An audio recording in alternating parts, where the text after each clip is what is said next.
200 įrodymų, kad Žemė nėra besisukantis kamuolys. Eric Dubé. Pirma, besisukant 360 laipsnių aplink savo ašį horizontas visada išlieka lygus, nepriklausomai nuo aukščio. Visoje iš balionų, raketų ir drono nufilmuotoje vaizdo medžiagoje matomas visiškai lygus horizontas netgi esant daugiau nei 32 km atstumai. Išlenkimai yra matomi tik NASA ir kitų vyriausybinių kosmoso agentūrų apgaulingoje kompiuterinės grafikos pagalba sukurtoje vaizdinėje medžiagoje. Antras, kylant stebėtojų horizontas visada pakyla iki akių lygio. Taigi, norint jį pamatyti, niekada nereikia žiūrėti žemyn. Jeigu Žemėje būtų rutulio formos, kylant horizontas liktų vietoje. Ir stebėtojas turėtų pakreipti žvilgsnį ir žiūrėti vis žemiau ir žemiau. Trečias, pagal fizikos dėsnius vanduo pasiskirsto vienodai ir išlaiko savo lygį. Jeigu Žemė būtų didžiulis kosmose skrajojantis rutulys, visiškai lygus paviršius ir vienodas lygis neegzistuotų. Kadangi Žemė yra didelė plokštuma, pagal pagrindinius fizikos dėsnius viename lygyje nusistovintis vanduo visiškai atitinka mūsų patirtį ir suvokimą.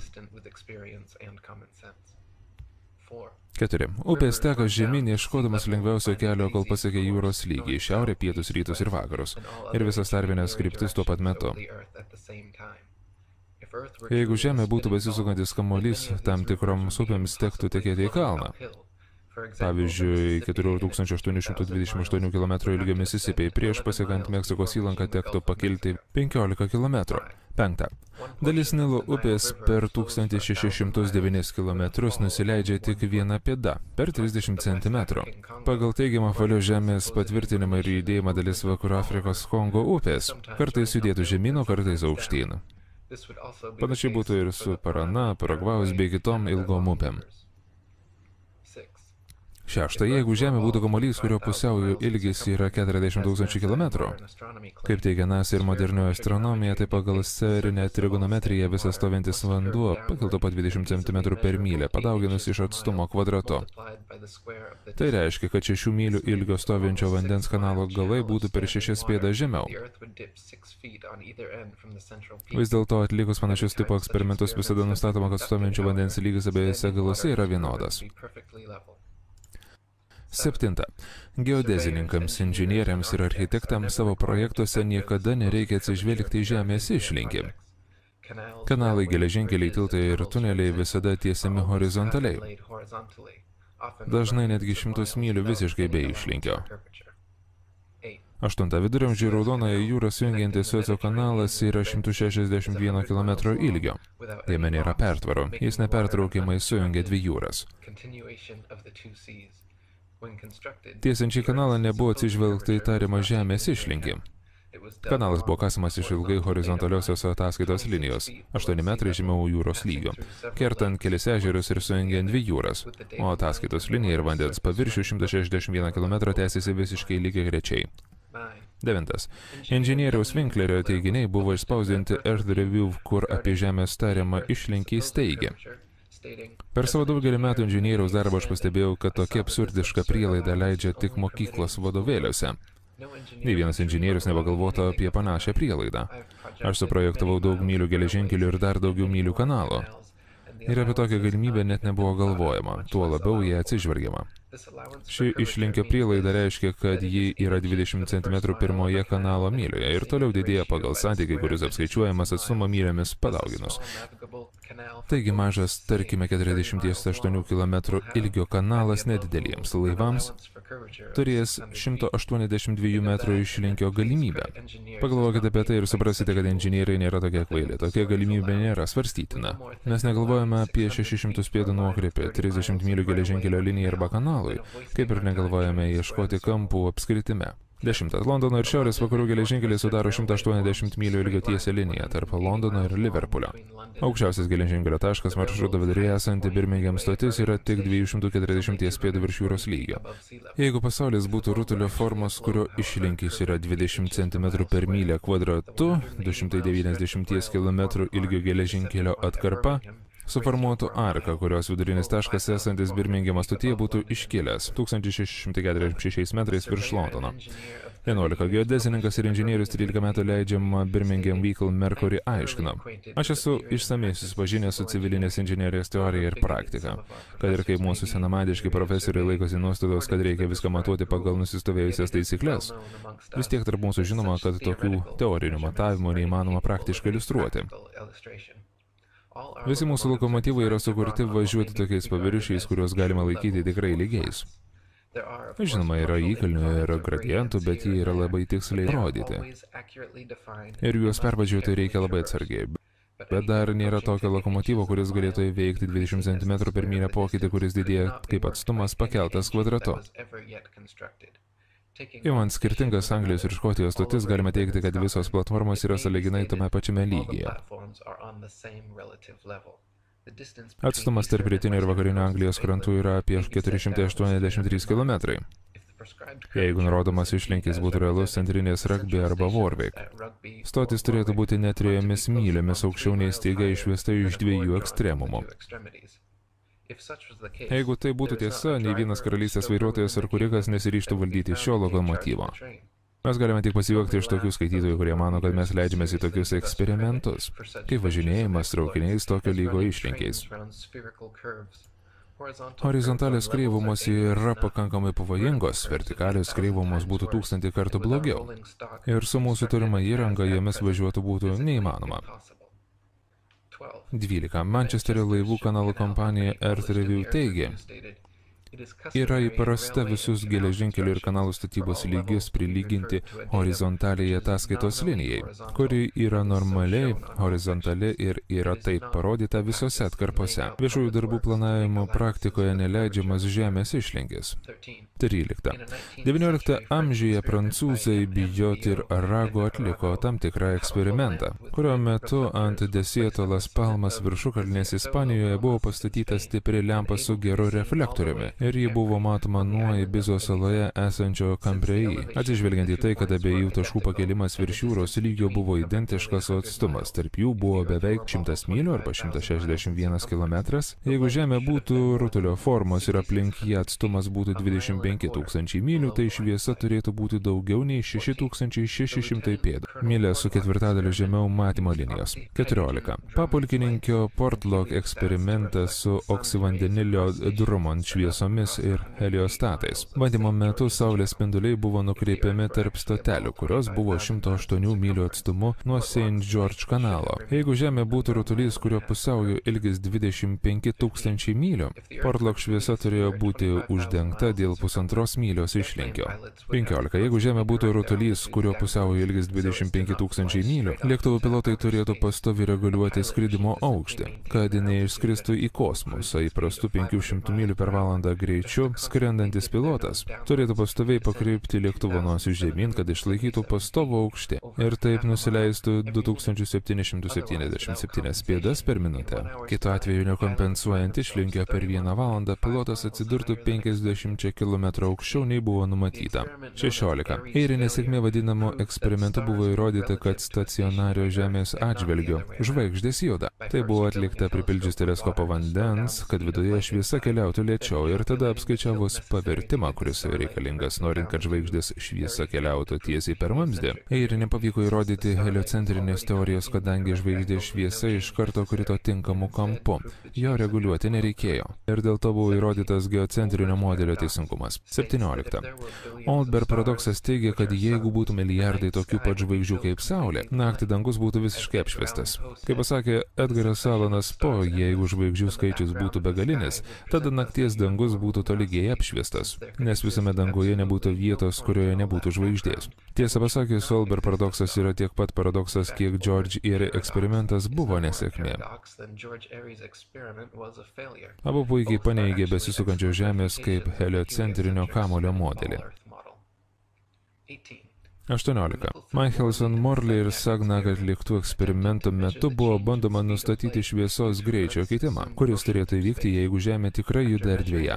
Išmatavus visas įmanomas skirtingas kryptis skirtingose vietose, jie nenustatė žymaus pasikeitimo, tai patvirtina stacionaro geocentrinį modelį. 19. Tycho Brahe savo laiku pateikė daug garsių bandymų paneigti heliocentriškumo teoriją, kuri teigia, kad jeigu Žemė suktųsi aplink Saulę, po 6 mėnesių judėjimo orbitoje žvaigždžių reliatyvios pozicijos pasikeitimas tikrai būtų matomas. Jis teigia, kad mums artėjant turėtų būti įspūdis, kad žvaigždės prasiskiria, o tolstant turėtų atrodyti, kad žvaigždės kaip tik artėja link viena kitos. Po 190 milijonų mylių numanomoje orbitoje aplink Saulę, tarp žvaigždžių nėra matoma nei 1 centimetras paralakso. 20. Jeigu Žemė iš tikrųjų suktųsi 1609 km/h greičiu link rytų pusės, vertikaliai iššautus sviediniai ir kulkos turėtų kristi link vakarų. Deja, tai testuojant buvo pastebėta, kad vertikaliai iššautas sviedinys skrenda tiesiai į viršų. 14 sekundžių kyla ir 14 sekundžių leidžiasi, kol nukrenta ant Žemės. Netoliau nei 2 pėdos nuo patrankos, dažnai tiesiai atgal į vamzdį. 21. Jeigu Žemė iš tikrųjų suktųsi 1609 km/h greičiu link rytų pusės, malūnsparniai ir karšto oro balionai turėtų galimybę tiesiog laikytis vietoje virš Žemės paviršiaus ir laukti, kol jų tikslas atsisuks iki jų. 22. Jeigu Žemė iš tikrųjų suktųsi 1609 km/h greičiu link rytų pusės, Red Bull stratosferos šuolio metu Felix Baumgartner, kuris 3 valandas leidosi virš Meksikos, turėjo nusileisti 2,5 tūkstančio mylių į vakarus, į Ramųjį vandenyną, bet nusileido keliasdešimt mylių į rytus nuo pakilimo taško. 23. Kamuolio teorijos šalininkai teigia, kad gravitacija stebuklingai traukia visą žemiau esančią Žemės atmosferos dalį ir išlaiko tobulą sinchronizaciją iki nenustatyto aukščio, kur ši palaipsniui greičiau besisukanti atmosfera pereina į nesisukančią gravitacijos neveikiamą neatmosferą, kuri yra begalinis kosmoso vakuumas. Tokias neprotingas teorijas lengvai paneigė lietus, fejerverkai, paukščiai, vabzdžiai, debesis, dūmai, lėktuvai ir kulkos. Visi šie dalykai judėtų visai kitaip, jeigu kamuolio formos Žemė ir jos atmosfera 1609 km/h greičiu pastoviai suktųsi link rytų. 24. Jeigu Žemė ir jos atmosfera iš tikrųjų suktųsi 1609 km/h greičiu link rytų pusės, į šiaurę pietus nukreiptos patrankos turėtų būti valdomos. Į rytus nukreiptos patrankos galėtų iššauti toliau iš kitus, o į vakarus nukreiptos patrankos galėtų šaudyti kur kas mažesnio atstumo. Deja, realybėje, nesvarbu į kurią pusę bešautum, šūvio nuotolis išlieka tas pats. 25. Jeigu Žemė ir jos atmosfera iš tikrųjų suktųsi 1609 km/h greičiu link rytų pusės, vidutinis keleivinis lėktuvas skrendantis 800 km/h greičiu negalėtų pats pasiekti rytuose esančio tikslo. Tikslas jį pasiekti iš kitos pusės. Taip pat vakaruose esantis tikslas turėtų būti pasiektas 3 kartus greičiau, bet taip nėra. 26. Cituojant Gabrielę Henriet kūrinį Heaven and Earth, jeigu skraidimas būtų buvęs išrastas Koperniko laikais, jis tikrai būtų greitai supratęs, kad jo teiginys dėl Žemės sukimos yra neteisingas, dėl sąsajos tarp orlaivio greičio ir Žemės sukimosi. Jeigu Žemė suktųsi 1609 km/h greičiu, o lėktuvas tą pačią kryptimi skristų 800 km/h greičiu, savaime aišku, kad tikslas kiekvieną minutę toltų. Kitu atveju, jeigu lėktuvas skristų priešingą kryptimi nei sukasi Žemė, per 1 valandą jis nuskristų ne 800 km, o 2414 km.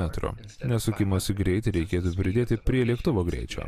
Taip pat galima paminėti, kad neseniai buvo pasiektas 1609 km/h skridimo greitis, kuris, kaip teigiama, yra lygus Žemės sukimosi greičiui. Taigi tokiu greičiu Žemės sukimosi kryptimis skrendantis lėktuvas niekur nenuskristų.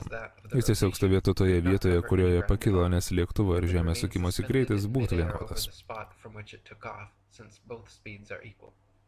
27. Jeigu Žemė ir jos atmosfera pastoviai suktųsi į rytų pusę 1609 km/h greičiu, lėktuvas būtų beveik neįmanoma nusileisti ant taip greitai judančių nusileidimo takų, kurie būna nukreipti į šiaurę, pietus, rytus, vakarus bei kitomis kryptimis. Vis dėlto realybėje apie tokias nerealias problemas niekas negalvoja. 28. Jeigu Žemė ir jos atmosfera pastoviai suktųsi į rytų pusę 1609 km/h greičiu, tada debesis ir vėjo bei oro srautai negalėtų judėti nenuspėjamomis kryptimis, o taip pat skirtingame aukštyje esantis debesis negalėtų judėti skirtingomis kryptimis. 29. Jeigu Žemė ir jos atmosfera pastoviai suktųsi į rytų pusę 1609 km/h greičiu, tai turėtų būti kaip nors matoma, girdima, jaučiama arba išmatuojama. Deja, per visą žmonijos istoriją niekas nėra pajutęs šios sukimosi į rytų pusę. Tuo pat metu mes girdime, jaučiame ir galime išmatuoti net mažiausiai vakarus nukreiptą vėją. 30. Savo knygoje South Sea Voyages Arktikos ir Antarktikos tyrinėtojas seras Jamesas Clark Rossas apibūdino savo 1839 lapkričio 27 dienos eksperimentą ir padarė išvadą, kad Žemė nejuda. Dangus dažniausiai buvo labai giedras, tai mums leido stebėti, kaip debesų sluoksniai juda visiškai priešingą kryptimį nei pučia vėjas. Reiškinys, kuris buvo daug kartų aprašytas mūsų žurnaluose. Šiaurės rytų ir pietryčių pusėse bei buvo dažnai pastebima buvusių keliautojų. Kapitonas Basil Hall tokį reiškinį stebėjo nuo Tenerifės viršukalnės. Bei Kaunšterleci, kildamas į vulkaninį Kiranėją kalną Waihihi, pasiekė 1219 metrų aukštį, šiek tiek aukščiau nei ėjo vėjo srovė, ir pajuto priešingos krypties oro srovę, kurios hidrometrinės ir termometrinės savybės buvo visai kitokios. Kaunšterleci man daugiau papasakojo apie šį iš pirmo žvilgsnio anomalinį reiškinį, kad 1829 metrų aukštyje oro srovė ėjo tinkamais kampais į apatinį sluoksnį ir pasižymėjo kitokiomis termometrinėmis savybėmis, bet buvo šiltesnė nei tarpinis sluoksnis. Tokia atmosfera būsena atitinka tik kitais įrodymais paremtą faktą. Žemė nejuda.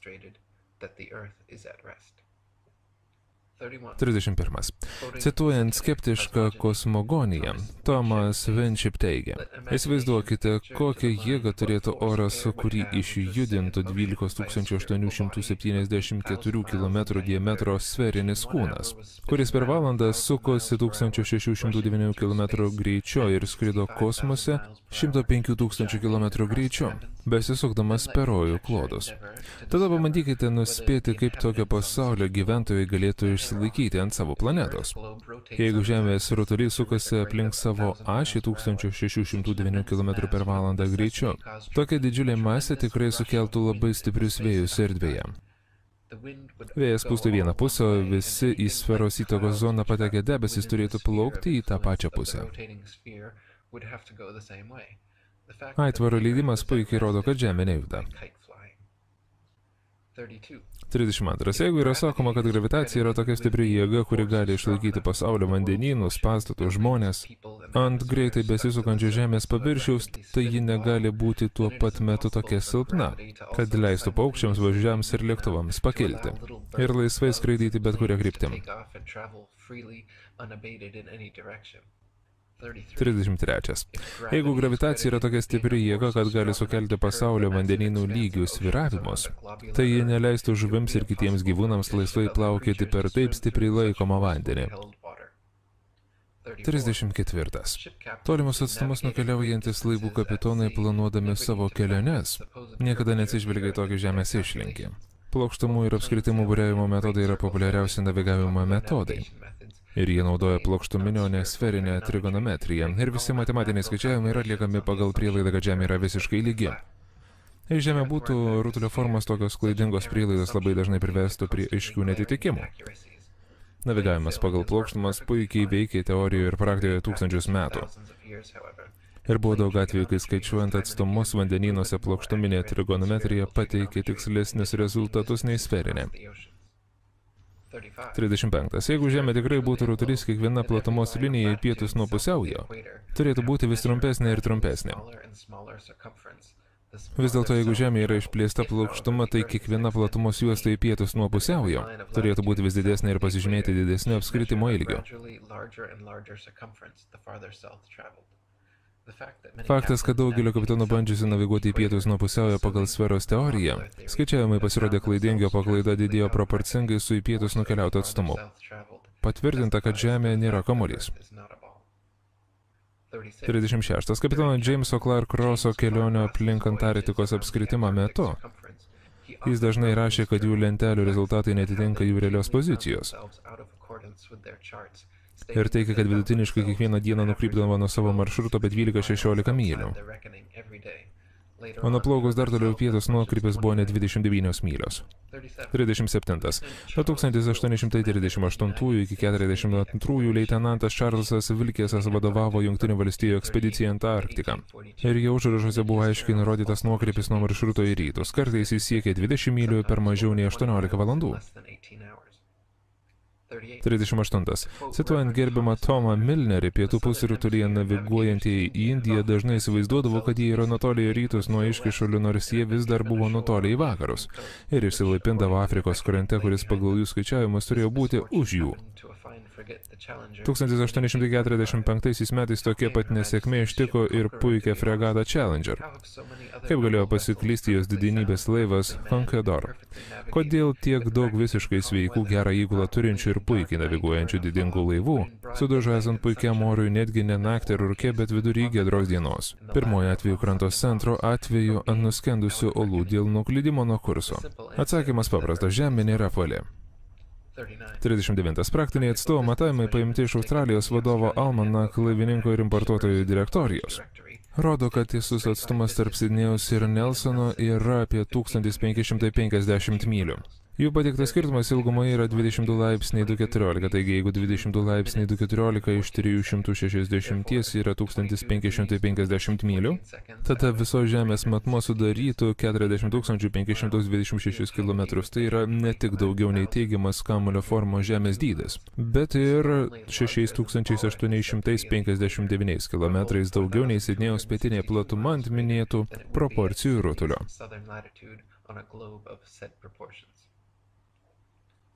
40. Nuo Horno iškyšulio Čilėje iki Port Phillip Melbourne, Australijoje. Atstumas yra 10 500 mylių arba 143 laipsniai platumos. Įtraukant likusių 360 laipsnių faktorių gaunamas 26 430 mylių atstumas. Aplink šią platumą, kuri yra daugiau nei 1500 mylių platesnė nei Žemė, turėtų būti ties pusiauju. Ir daug tūkstančių mylių platesnė nei turėtų būti atitinkamose pietinėse platumose. 41. Panašus matavimai buvo atlikti nuo Gerosios Vilties kyšulio Pietų Afrikoje iki Melburno, Australijoje. Vidutinėje platumoje 35,5 laipsnio į pietus. Gautas apytikslis skaičius buvo 25 000 mylių, kuris vėlgi yra lygus arba didesnis nei Žemės pusiaujo ilgis. Atlikus matavimus nuo Sidnėjaus Australijoje iki Wellingtono Naujojoje Zelandijoje su vidutiniu 37,5 laipsnių kampu į pietus buvo gautas apytikslis ilgis 25 500 mylių. Jis vis tiek didesnis. Pagal rutulio formos Žemės teoriją apskritimo ilgis aplink Žemę ties 37,5 laipsnių pietinės platumos turėtų būti tik 19 757 mylios, beveik 6 000 mylių mažiau nei gaunama atlikus praktinius matavimus. 42. Rutulio formos Žemės modelyje Antarktikoje yra iš ledo sudarytas žemynas, kuris dengia skritulio apačią nuo 78 laipsnių pietų platumos iki 90 laipsnių platumos ir todėl apskritimas aplink jį yra nedaugiau nei 12 000 mylių ilgio. Daug pirmųjų tyrinėtojų, skaitant kapitoną Cooką ir Jamesą Clarką Rossą, bandė apiplaukti aplink Antarktiką ir tai jiems užtruko nuo 3 iki 4 metų, nes teko nuplaukti 50-60 tūkstančių mylių. Britų laivas Challenger taip pat atliko netiesioginį, bet užbaigtą Antarktikos apiplaukimą, kurio metu buvo nuplaukta 69 000 mylių. Tai visiškai netitinka rutulio formos Žemėje. 43. Pietų pusrutulyje yra vykdomi keli skrydžiai, kurių greičiausias ir trumpiausias maršrutas būtų skrendant virš Antarktikos žemyno su sąlyga, kad Žemė yra apvali. Tai tokie skrydžiai kaip Santiago, Čilėje, Sidnėje, Australijoje. Vietoje to, kad būtų skrendama trumpiausių greičiausių maršrutų virš Antarktidos, visi šie skrydžiai vykdomi išvengiant Antarktidos. Ir teigiama, kad taip daroma dėl to, jog ten tiesiog per žema temperatūra. Turint omenyje, kad yra daug skrydžių į ir iš virš Antarktikos. Ir kad NASA teigia turinti technologijas, kurios gali leisti žmogui išgyventi daug šaltesnėme arba šiltesnėme klimato nei Žemėje, toks argumentas tikrai netrodo rimtas. O šie skrydžiai nėra vykdomi, nes tai yra neįmanoma. 44. Jeigu Žemė būtų kamulio formos, o virš Antarktikos būtų negalima skristi dėl per žemos temperatūros, vienintelis protingas būdas skristi iš Sidnėjaus Santiago būtų tiesiai per Ramųjį vandenyną, nepaliekant pietų pusrutulio. Deja, skrydžiai iš Santiago į Sidnėjų vykdomi per šiaurinį pusrutulį. Degalų papildymas galėtų būti vykdomas Naujojoje Zelandijoje arba kitose pietinio pusrutulio taškuose, jeigu tai būtų būtina. Prieš grįžtant į pietų pusrutulį būtų galima daryti sustojimus Laks ir kitose Šiaurės Amerikos oro uostuose. Tokie absurdiški maršrutai neturi pagrindo apvalioje žemėje, bet yra visiškai teisingi ir sudaro tiesias linijas plokščios žemės žemėlapyje. 45. Apvalioje žemėje skrydis iš Johannesburgo Pietų Afrikoje į Pertą Australijoje turėtų būti vykdomas tiesiai per Indijos vandenyną, pasipildant degalų Mauricijoje arba Madagaskare. Vis dėlto daugumos skrydžių iš Johannesburgo į Pertą sustojimai vykdomi Dubajuje, Honkonge arba Malaizijoje, nors tai neatrodo protinga apvalioje žemėje, bet yra visiškai suprantama plokščios žemės žemėlapyje. 46. Apvalioje žemėje skrydis iš Cape Tauno Pietų Afrikoje į Buenos Aires, Argentinoje turi būti vykdomas tiesiai per Atlanto vandenyną ties tos pačios platumos liniją. Deja, kiekvienas skrydis vykdomas per jungiamuosius taškus šiaurės pusrutulyje, atliekant sustojimus visur nuo Londono iki Turkijos ar Dubajaus. Vėlgi, tokie maršrutai netrodo protingi rutulio formos žemėje, bet yra visiškai suprantami plokščios žemės žemėlapyje. 47. Apvalioje žemėje skrydis iš Johannesburgo Pietų Afrikoje į San Paulo, Brazilijoje turėtų būti vykdomas tiesiai pagal 25 pietų platumą. Vietoje to beveik kiekvieno skrydžio metu vykdomas degalų užpildymo sustojimas ties 50 laipsnių šiaurės platuma Londone. Vienintelė priežastis, dėl kurios atliekami tokie absurdiški sustojimai, yra tai, kad žemė plokščia. 48. Apvalioje žemėje skrydis iš Santiago, Čilėje į Johannesburgą, Pietų Afrikoje turėtų būti labai lengvas, nes reikėtų tik paimti žemiau Žiragio atogrąžos pietinėme pusrutulyje. Deja, kiekvieno skrydžio metu atliekamas keistas kuro papildymo sustojimas Senegale, netoli Vėžio atogrąžos šiaurinėme pusrutulyje. Šį maršrutą nubraižius ant plokščios žemės žemėlapį iš karto pamatome, kad Senegalas yra tiesiai tarp dviejų minėtų taškų.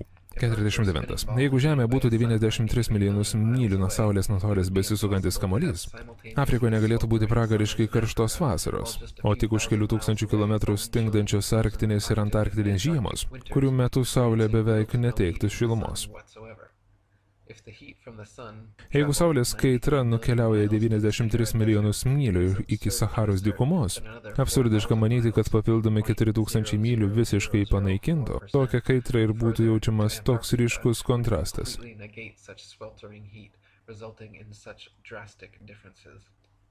50. Jeigu Žemė iš tikrųjų būtų apvali, arktinės ir antarktinės poliariniai regionai ir kitos sritys platumose į šiaurę ir pietus nuo pusiaujo turėtų pasižymėti panašiomis oro sąlygomis, kaip panašios temperatūros, sezoniškumas, šviesaus metų trukmė, augalai ir gyvūnija. Deja, realybėje Arktikos ir Antarktikos regionai ir panašių platumų sritys į šiaurę ir pietus nuo pusiaujo labai skiriasi, o tai visiškai netitinka apvalios Žemės modelio ir visiškai atitinka plokščios Žemės modelį.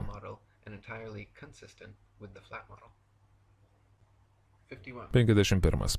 Antarktika yra šalčiausia Žemės vieta, vidutinė metinė temperatūra joje yra daugiau mažiau 50 laipsnių šalčio, o žemiausia pasiekta temperatūra -93. Vis dėlto metinė šiaurės ašigalio temperatūra yra sąlygiškai aukšta, -4 laipsniai. Metų eigoje temperatūra Antarktikoje svyruoja perpus mažiau nei atitinkamos Arktikos platumose. Šiaurės Arktikos regionuose sutinkamos gana šiltos vasaros ir mažiau atšiaurios žiemos, o pietų Antarktikos regionai niekada neišyla tiek, kad nutirpdytų sniegą ir ledą. Pakrypusioje ir svyruojančioje apvalioje Žemėje, kuri sukasi aplink Saulę, Arktikos ir Antarktikos temperatūros ir sezoniškumas neturėtų taip stipriai skirtis. 52. Islandijoje ties 65 laipsnių šiaurės platuma gyvena 870 rūšių vietinių augalų ir gyvūnų. Palyginkite tai su Džordžijos sala ties 54 laipsnių pietų platuma, kur yra tik 18 rūšių vietinių augalų, gyvūnijos beveik nėra.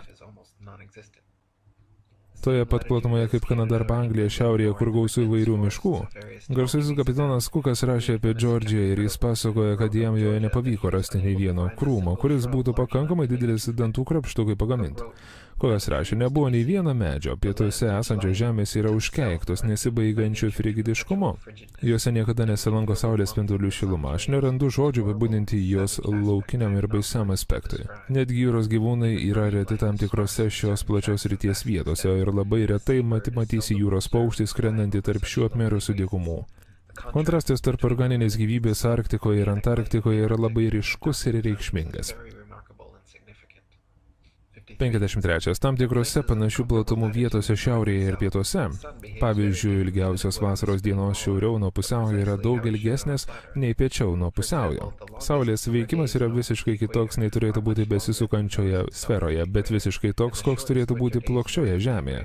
O trumpiausios žiemos dienos į šiaurę nuo pusiaujo yra daug trumpesnės nei į pietus nuo pusiaujo. Tai yra nepaaiškinama besisukančioje sviruojančioje kamuolio formo Žemėje, bet visiškai suprantama. Plokščio Žemės modelyje, kur Saulė keliauja ratu virš ir aplink Žemę nuo atogrąžos iki atogrąžos. 54. Panašių platumų vietose šiaurėje ir pietuose vakaras ir rytas ateina visiškai skirtingai nei turėtų volioje Žemėje, bet visiškai taip, kaip turėtų plokščioje. Šiaurėje vakaras ir rytas ateina lėtai ir trunka ilgiau nei pietuose, kur jie praeina labai greitai. Tam tikrose šiaurės vietose saulėlydis gali trukti virš valandos, o panašiose pietų platumose Saulė visiškai pradingsta per kelias minutės. Tai yra nepaaiškinama besisukančioje sviruojančioje rutulio formo Žemėje. Bet visiškai suprantama plokščioje Žemėje, kai Saulė keliauja greičiau. Platesniais ratais pietuose ir siauresniais ratais šiaurėje. 55. Jeigu Saulė apsisuka aplink Žemę per 24 valandas kas 6 mėnesiai lygiai keliaudama nuo atogrąžos iki atogrąžos, reiškia, kad šiaurinis centrinis regionas turėtų gauti daugiau kaitros ir Saulės šviesos nei pietinis regionas, kadangi Saulė turi pereiti virš didesnio pietinio regiono per 24 valandas kaip ir per mažesnį šiaurinį regioną, taigi jos perėjimo greitis turi būti atitinkamai didesnis. Tai puikiai paaiškina arktinių ir antarktinių temperatūrų metų laikų, šviesaus metų augalijos ir gyvūnijos skirtumus. Štai kodėl Antarktikoje rytas, vakaras ir net saulėlydis yra kur kas trumpesnis nei šiaurėje. Tai taip pat paaiškina, kodėl daugelį vidurvasario Arktikos nakčių Saulė vis nenusileidžia. 56. Vidurnakčio Saulė yra arktinis fenomenas, kuris vyksta kiekvienais metais saulėgrįžos metu, kai Saulė gali būti matoma besisukanti ratu labai toli šiaurėje, kai Saulė gali būti matoma besisukanti ratu, kylant ir besileidžianti danguje dienos metu, bet visiškai nenusileidžianti iki 72 valandų.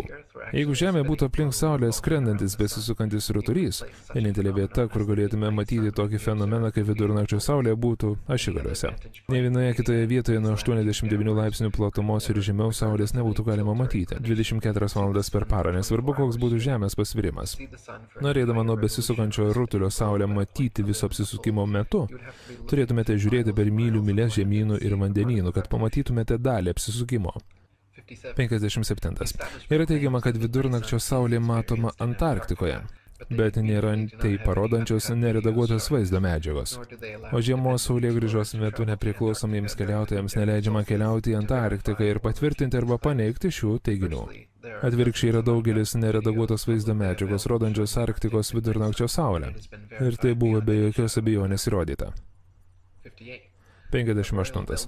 Karališkoji Belgijos geografijos bendruomenė ekspedicijos Expedition Antarcticų Belgia metu užfiksavo, kad atšiauriausios Antarktinės žiemos dalies metu, nuo 71 laipsnio pietų platumos ir toliau, Saulė leidžiasi gegužės 17 ir nėra matoma iki Liepos 21.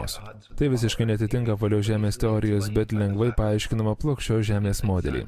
Vidurnakčio Saulė matoma iš didelio aukščio šiaurinėse platumose arktinės žiemos metu, nes Saulė savo vidinėje trajektorijoje sukasi pakankamai arti poliarinio centro ir dėl to išlieka matoma virš horizonto, kai yra žiūrima iš tokio apžvalgos taško. Taip pat ir pietinėse platumose Arkties vasaros metu Saulė 2 mėnesiams visiškai pradingsta iš matymo zonos, nes ties šiaurinė saulėgrįža. Mažiausioje vidinėje jos kelionės arkoje Saulė sukasi aplink šiaurinį centrą, priartėdama taip arti jo, kad ji nėra matoma iš pietinių platumų. 59. Cituojant Gabrielę Henriette, Žemės sukimosi teorija gali būti galutinai paneigta, pabrėžiant šį netitikimą. Yra sakoma, kad apsisukimas trunka 24 valandas, o greitis yra tolygus. Tokiu atveju diena ir naktis turėtų trukti po 12 valandų visus metus. Saulė turėtų kilti ir leistis tuo pat metu. Kiekviena diena nuo sausio 1 iki gruodžio 31 turėtų būti lygiadienis. Prieš teigiant, kad Žemė sukasi, reikėtų sustoti ir susimastyti apie šį faktą.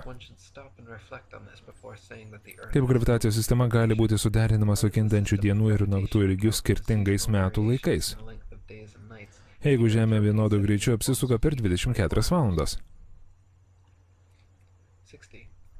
60. Bet kas, nenaudodami nieko daugiau kaip gulščiuką, triko ir medinę lentą, gali įrodyti, kad jūroje horizontas yra visiškai tiesus ir visa žemė yra visiškai lygi. Paprasčiausiai pritvirtinkite ilgą lygią stovinčią lentą ant trikojo bet kokiame aukštyje virš jūros lygio ir stebėkite horizontą už jos. Tolumoje horizontas visada tobulai sutaps su viršutiniu lentos kraštu. Papildomai, jeigu stebėdami horizontą pusrutulį pajudėsite nuo vieno lentos galo iki kito, galėsite pamatyti lygias 10-20 mylių priklausomai nuo jūsų pozicijos aukščio. Tai būtų neįmanoma, jeigu Žemė būtų rutulys, kurio apskritimo ilgis plačiausioje vietoje siekia 40 000 kilometrų. Centre horizontas atrodytų lygus, bet kraštuose aiškiai leistųsi žemyn. Vien tik 10 mylių į abi pusės leistų pamatyti 66,6 pėdų išlinkį nuo galų iki centro. 61. Jeigu Žemė būtų rutulys, kurio apskritimo ilgis plačiausiai vietoje yra 25 000 mylių, horizonte matytųsi aiškus išlinkis netgi esant jūros lygyje, o visi horizonte esantys objektai būtų šiek tiek pasvirę nuo matymo taško. Horizonte matomi pastatai atrodytų kaip nuo stebėtojo tolstantis svyrantis Pizos bokštai. Avalioje žemėje atrodytų, kad kylantis karšto oro balionas, kildamas vis linksta toliau nuo stebėtojo. Ir baliono krepšio pačia pamažu taptų matomo, baliono viršus prapultų iš matymo lauko. Realybėje visi pastatai, balionai, medžiai, žmonės ir visa kita esantis tinkamų kampų žemės atžvilgio, tolstant išlieka toje pačioje pozicijoje nepriklausomai nuo stebėtojo buvimo aukščio. 62. Samuel Robotham atlikti Old Bedford lygio eksperimentai parodė, kad 6 mylių kanalo atkarpoje vandens paviršius yra visiškai lygos. Pirmiausia, jis stovėjo kanale ir laikė teleskopą virš vandens paviršiaus, o jo draugas valtimi nuplaukė 6 mylias tolyn. Jeigu Žemė būtų kamulio, kurio atstumas aplink būtų 25 000 mylių formos, 6 mylių kanalo atkarpos vanduo turėtų sudaryti arką, kurios vidurys būtų 6 pėdų aukščio. Taigi vėliavos ir visos valties turėtų nebesimatyti, bet nuplaukus visą atstumą vėliava ir visa valtis buvo matoma. 63. Antrajame eksperimente daktaras pritvirtino vėliavas ant kanalo kranto po vieną kas kiekvieną mylę. Tada naudodamas teleskopą, kuris buvo pritvirtintas už 5 pėdų nuo pirmosios vėliavos, žiūrėjo pro visų 6 vėliavų viršų ir jos visos buvo išrikiuotos visiškai lygioje linijoje. Jeigu Žemė būtų kamulio formos, kurio pusiaujo ilgis būtų 25 000 mylių, vėliavos turėtų būti vis žemiau. Pradedant nuo pirmosios, kuri nustato matymo liniją, antroji vėliava būtų už 20 cm, trečioji už 81, ketvirtoji už 1,8 metrų, penktoji 3,29 cm žemiau, o šeštoji 5,12 cm žemiau. 64. Citata iš Samuelio Robothamo Žemė nėra rutulys. Yra žinoma, kad nesvarbu, kiek jūroje horizontas būtų nutolęs į kairę arba dešinę nuo ant žemės stovinčio stebėtojo. Jis visada matomas kaip tiesi linija. Toliau pateiktas eksperimentas buvo atliktas įvairiose šalies dalyse. Brightone, kylančioje žemėje netoli lenktynių trasos į žemę buvo įkalti 2 kuolai, tarp kurių buvo 6 jardai, ir jie stovėjo tiesiai priešais jūrą. Tarp šių kuolų buvo įtempta virvė, kuri ėjo lygiagrečiai su horizontu. Nuo linijos centro vaizdas apėmė ne mažiau nei 20 mylių abiejose pusėse, todėl visas atstumas buvo apie 40 mylių. Buvo stebimas tiesiai į vakarus plaukiantis laivas. Per takelažo liniją ėjo šiek tiek virš atramų, ir ši pozicija nepakito laivui nuplaukiant visus 40 mylių. Iš rytų plaukiantis laivas turėtų 20 mylių kilti į įkalnę, kol atvyktų iki arkos centro ir tada turėtų nusileisti tokį pat atstumą. 20 mylių kvadratą padauginus iš 8 gauname 266 pėdas. Tai parodo, kiek laivas būtų žemiau už liniją 40 mylių atstumo pradžioje ir pabaigoje. 65. Taip pat Robotham citata. Pakrantėje netoli Waterloo kelios mylios į šiaurę nuo Liverpulio. 6 pėdų aukštyje virš vandens buvo pritvirtintas geras teleskopas. Jis buvo nukreiptas į didelį garlaivį, kuris tuo metu išplaukinėjo iš Mersey upės ir ruošėsi plaukti.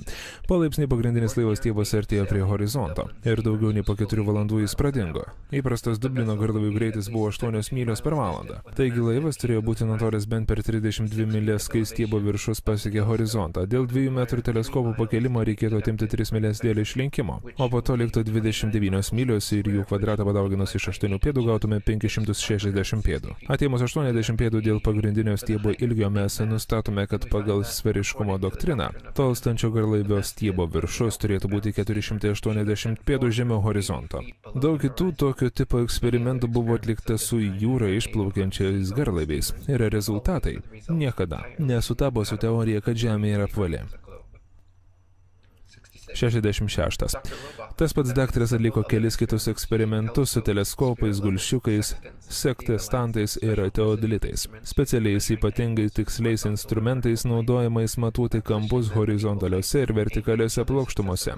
Pastačius juos vienodame aukštyje ir nukreipius į vienas kitą buvo daug kartų įrodyta, kad Žemė yra visiškai plokščia ir daugelio mylių atstume nėra nei centimetro išlinkio. Jo atradimai sukėlė nemažą susidomėjimo mokslininkų bendruomenėje ir dėl 30 dėtų metų pastangų. 19 amžiaus pradžioje Žemės formos tema pasidarė labai populiari. 67.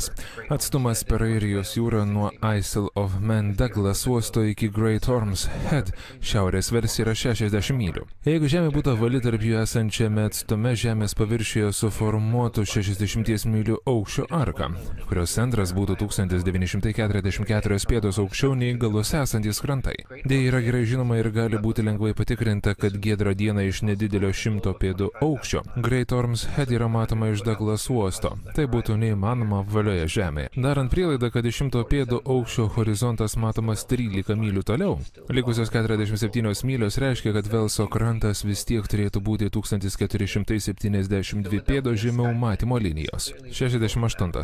Filadelfijos miesto siluetas yra aiškiai matomas nuo už 40 mylių esančios Apple Pie kalvos New Jersey Pine Barrens rajono.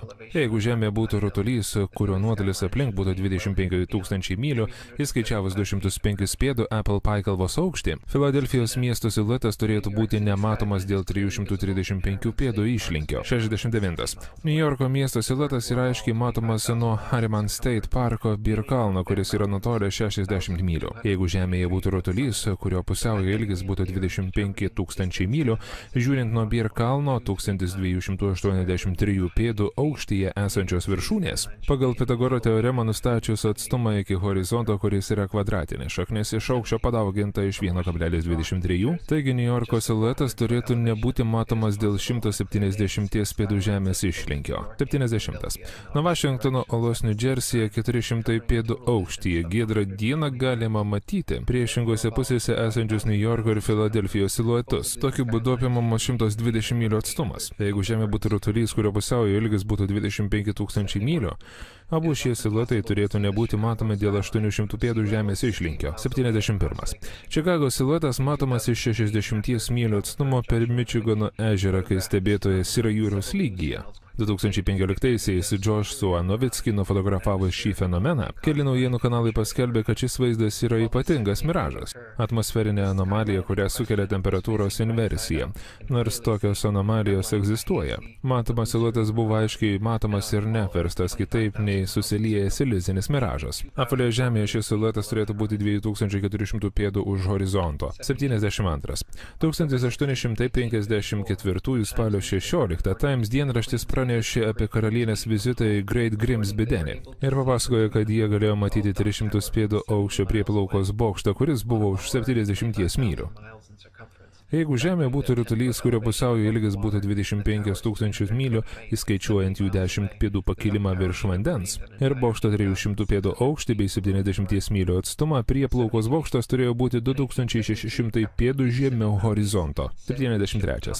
1872 metais kapitonas Gibsonas ir jo įgula plaukdami laivu Thomas Wood iš Kinijos į Londoną pranešė, kad vieną giedrą dieną matė visą St. Helenas salą, kuri buvo už 75 mylių. Įskaičiuojant jų buvimo aukštį apvalioje Žemėje, aplink kurią atstumas yra 25 000 mylių, buvo nustatyta, kad sala turėjo būti 3650 pėdų žemiau jų matymo linijos. 74. Už 81 mylios esanti Gorgona sala dažnai matoma iš Genujos Italijoje, iš 70 pėdų aukščio. Jeigu Žemė būtų ritulys, aplink kurį atstumas būtų 25 000 mylių, Gorgona turėtų nebūti matoma dėl 3332 pėdų išlinkio. 75. Iš Genujos Italijoje esanti 70 pėdų aukštyje virš jūros lygio dažnai matoma už 99 mylių esanti Korsikos sala. Jeigu Žemė būtų rutulys, kurio pusiaujo ilgis būtų 25 000 mylių, Korsika turėtų būti 5245 pėdų, beveik visa mylia žemiau horizonto. 76. Iš Genujos Italijoje 70 pėdų matoma virš jūros lygio dažniausiai pastebima Kapraja sala, kuri yra už 102 mylių. Jeigu Žemė būtų rutulys, kurio pusiaujo ilgis būtų 25 000 mylių, Kapraja turėtų būti 5000 2605 pėdų žemiau horizonto. Dėl teigiamo 1 mylios išlinkio. 77. Taip pat giedromis dienomis iš Genujos galima matyti net už 125 mylių esančią Elba salą. Jeigu Žemė būtų rutulys, kurio pusiaujo ilgis būtų 25 000 mylių, Elba sala turėtų nebūti matoma dėl 8770 pėdų išlinkio. 78. Iš Anchorage, Aliaskos, būnant 102 pėdų aukštyje giedromis dienomis, plika akimi galima matyti Forakerio kalną, kuris yra už 120 mylių.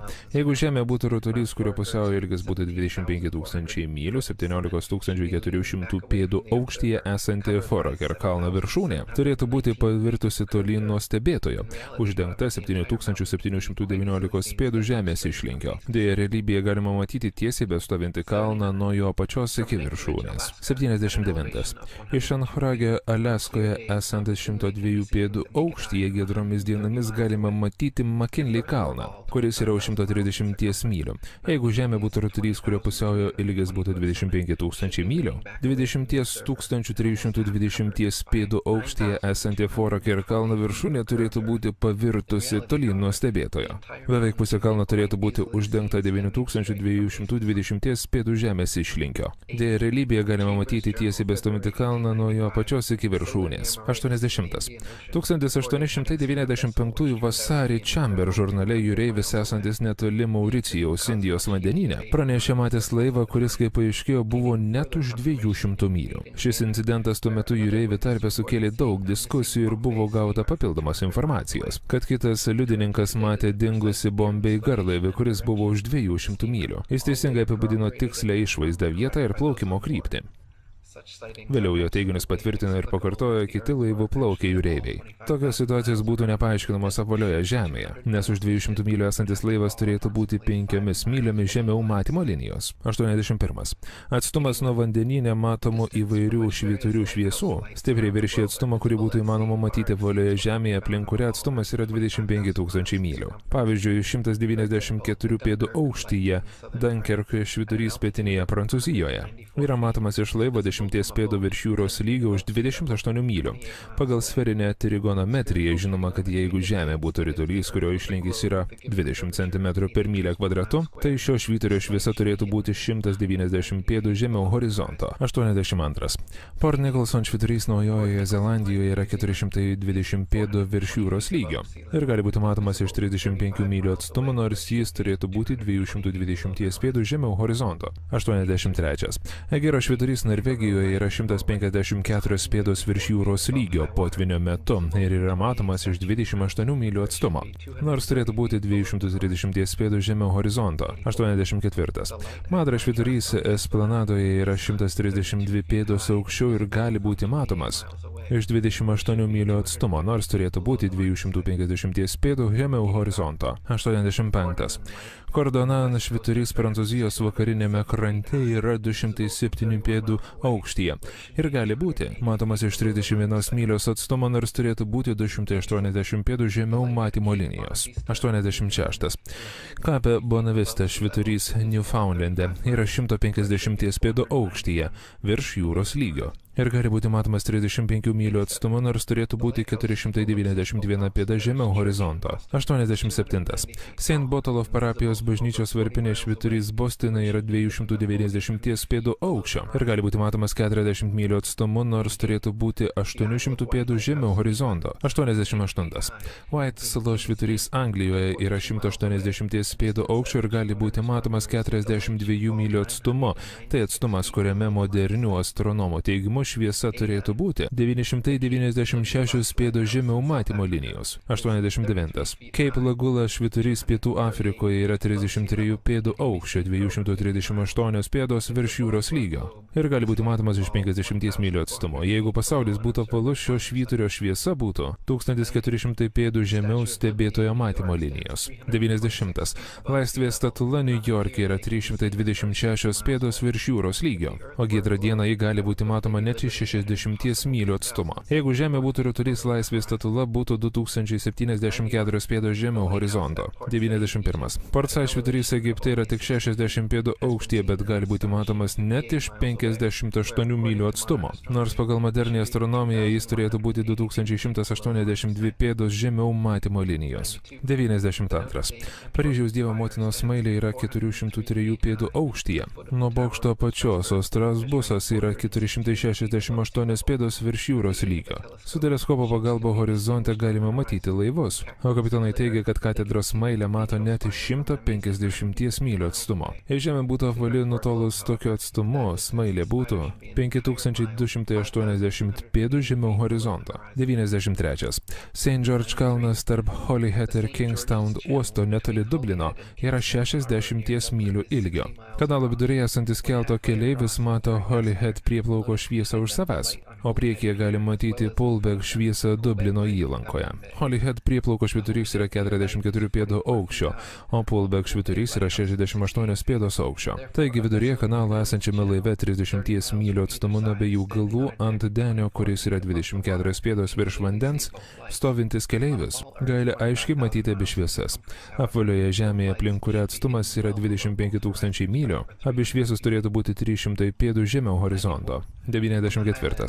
Nuo kalnų netoli Portsmouth uosto Hampshire, Anglijoje, žiūrint per kanalą į White salą, visas salos pagrindas, kur susijungia vanduo ir žemė, sudaro visiškai tiesią 22 mylių ilgio liniją. Pagal apvalios Žemės teoriją dėl Žemės išlinkio White sala turėtų nusileisti po 80 pėdų, kiekvienoje pusėje lyginant su jos centru. Vis dėlto ten nukreipus gero teodolito taikiklius, buvo pakartotinai išaiškinta, kad vandens linija yra visiškai lygi. 95. Giedrą dieną nuo kalnų prie Douglas uosto Isle of Man saloje, šiaurinio Velslo kranto linija dažnai matoma plika akimi. Nuo Ayr taško ties River Dee upės žiotimis iki Holyhead yra 50 mylių tarpas, kuris, kaip buvo nustatyta, yra visiškai tiesus. Jeigu Žemės išlinkiai tikrai būtų 20 cm per mylę kvadratu, kaip teigia NASA ir modernioji astronomija, 50 mylių ilgio Velso krantas ties horizonto Liverpool įlankoje turėtų nusileisti 416 pėdų abiejose pusėse. 96. Paimta iš William Carpenter 100 įrodymų, kad Žemė nėra apvali. Jeigu naktį išeitume pasivaikščioti prie Šekspyro įlankos, mes galėtume visą valandą stebėti prie Sharp skleidžiamą šviesą, kol iki jo nuplaukto garlaivis. Mes galėtume užsimti vietą ant denio ir matytume, kaip laivo šonas būtų toje pat linijoje kaip ir šviesa. Ir matymo liniją taip pat pamatytume. Šviesos aukštis visiškai nepakistų, bet tarkime, kad 30 mylių atstumas būtų nuplauktas. Pagal astronomo išlinkio teoriją šviesaus lygis turėtų pakisti 112 pėdų ir 34 metrais. Kadangi tokio skirtumo nematome, mes turime aiškų įrodymą, kad Šekspyro įlankos vanduo nėra išlinkęs, o tai rodo, kad Žemė nėra apvali.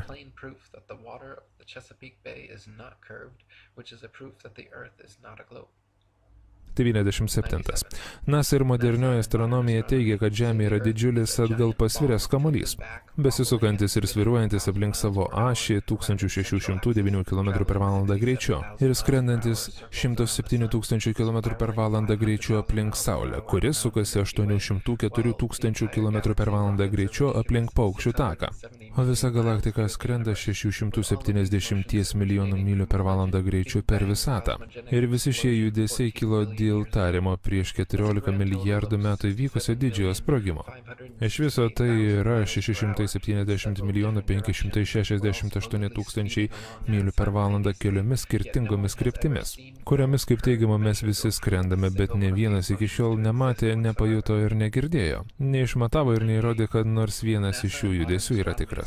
98.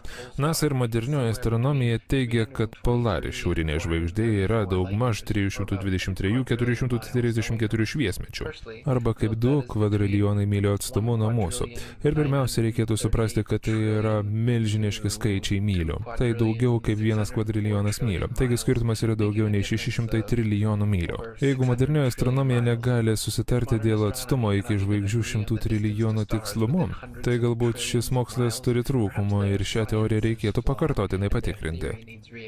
Vis dėlto netgi sutinkant dėl taip daug nutolusių žvaigždžių apvalios Žemės teorijos šalininkai negali paaiškinti, kodėl šiaurinė žvaigždė visada išlieka virš šiaurinio poliaus, kai Žemė sukasi ir svyruoja.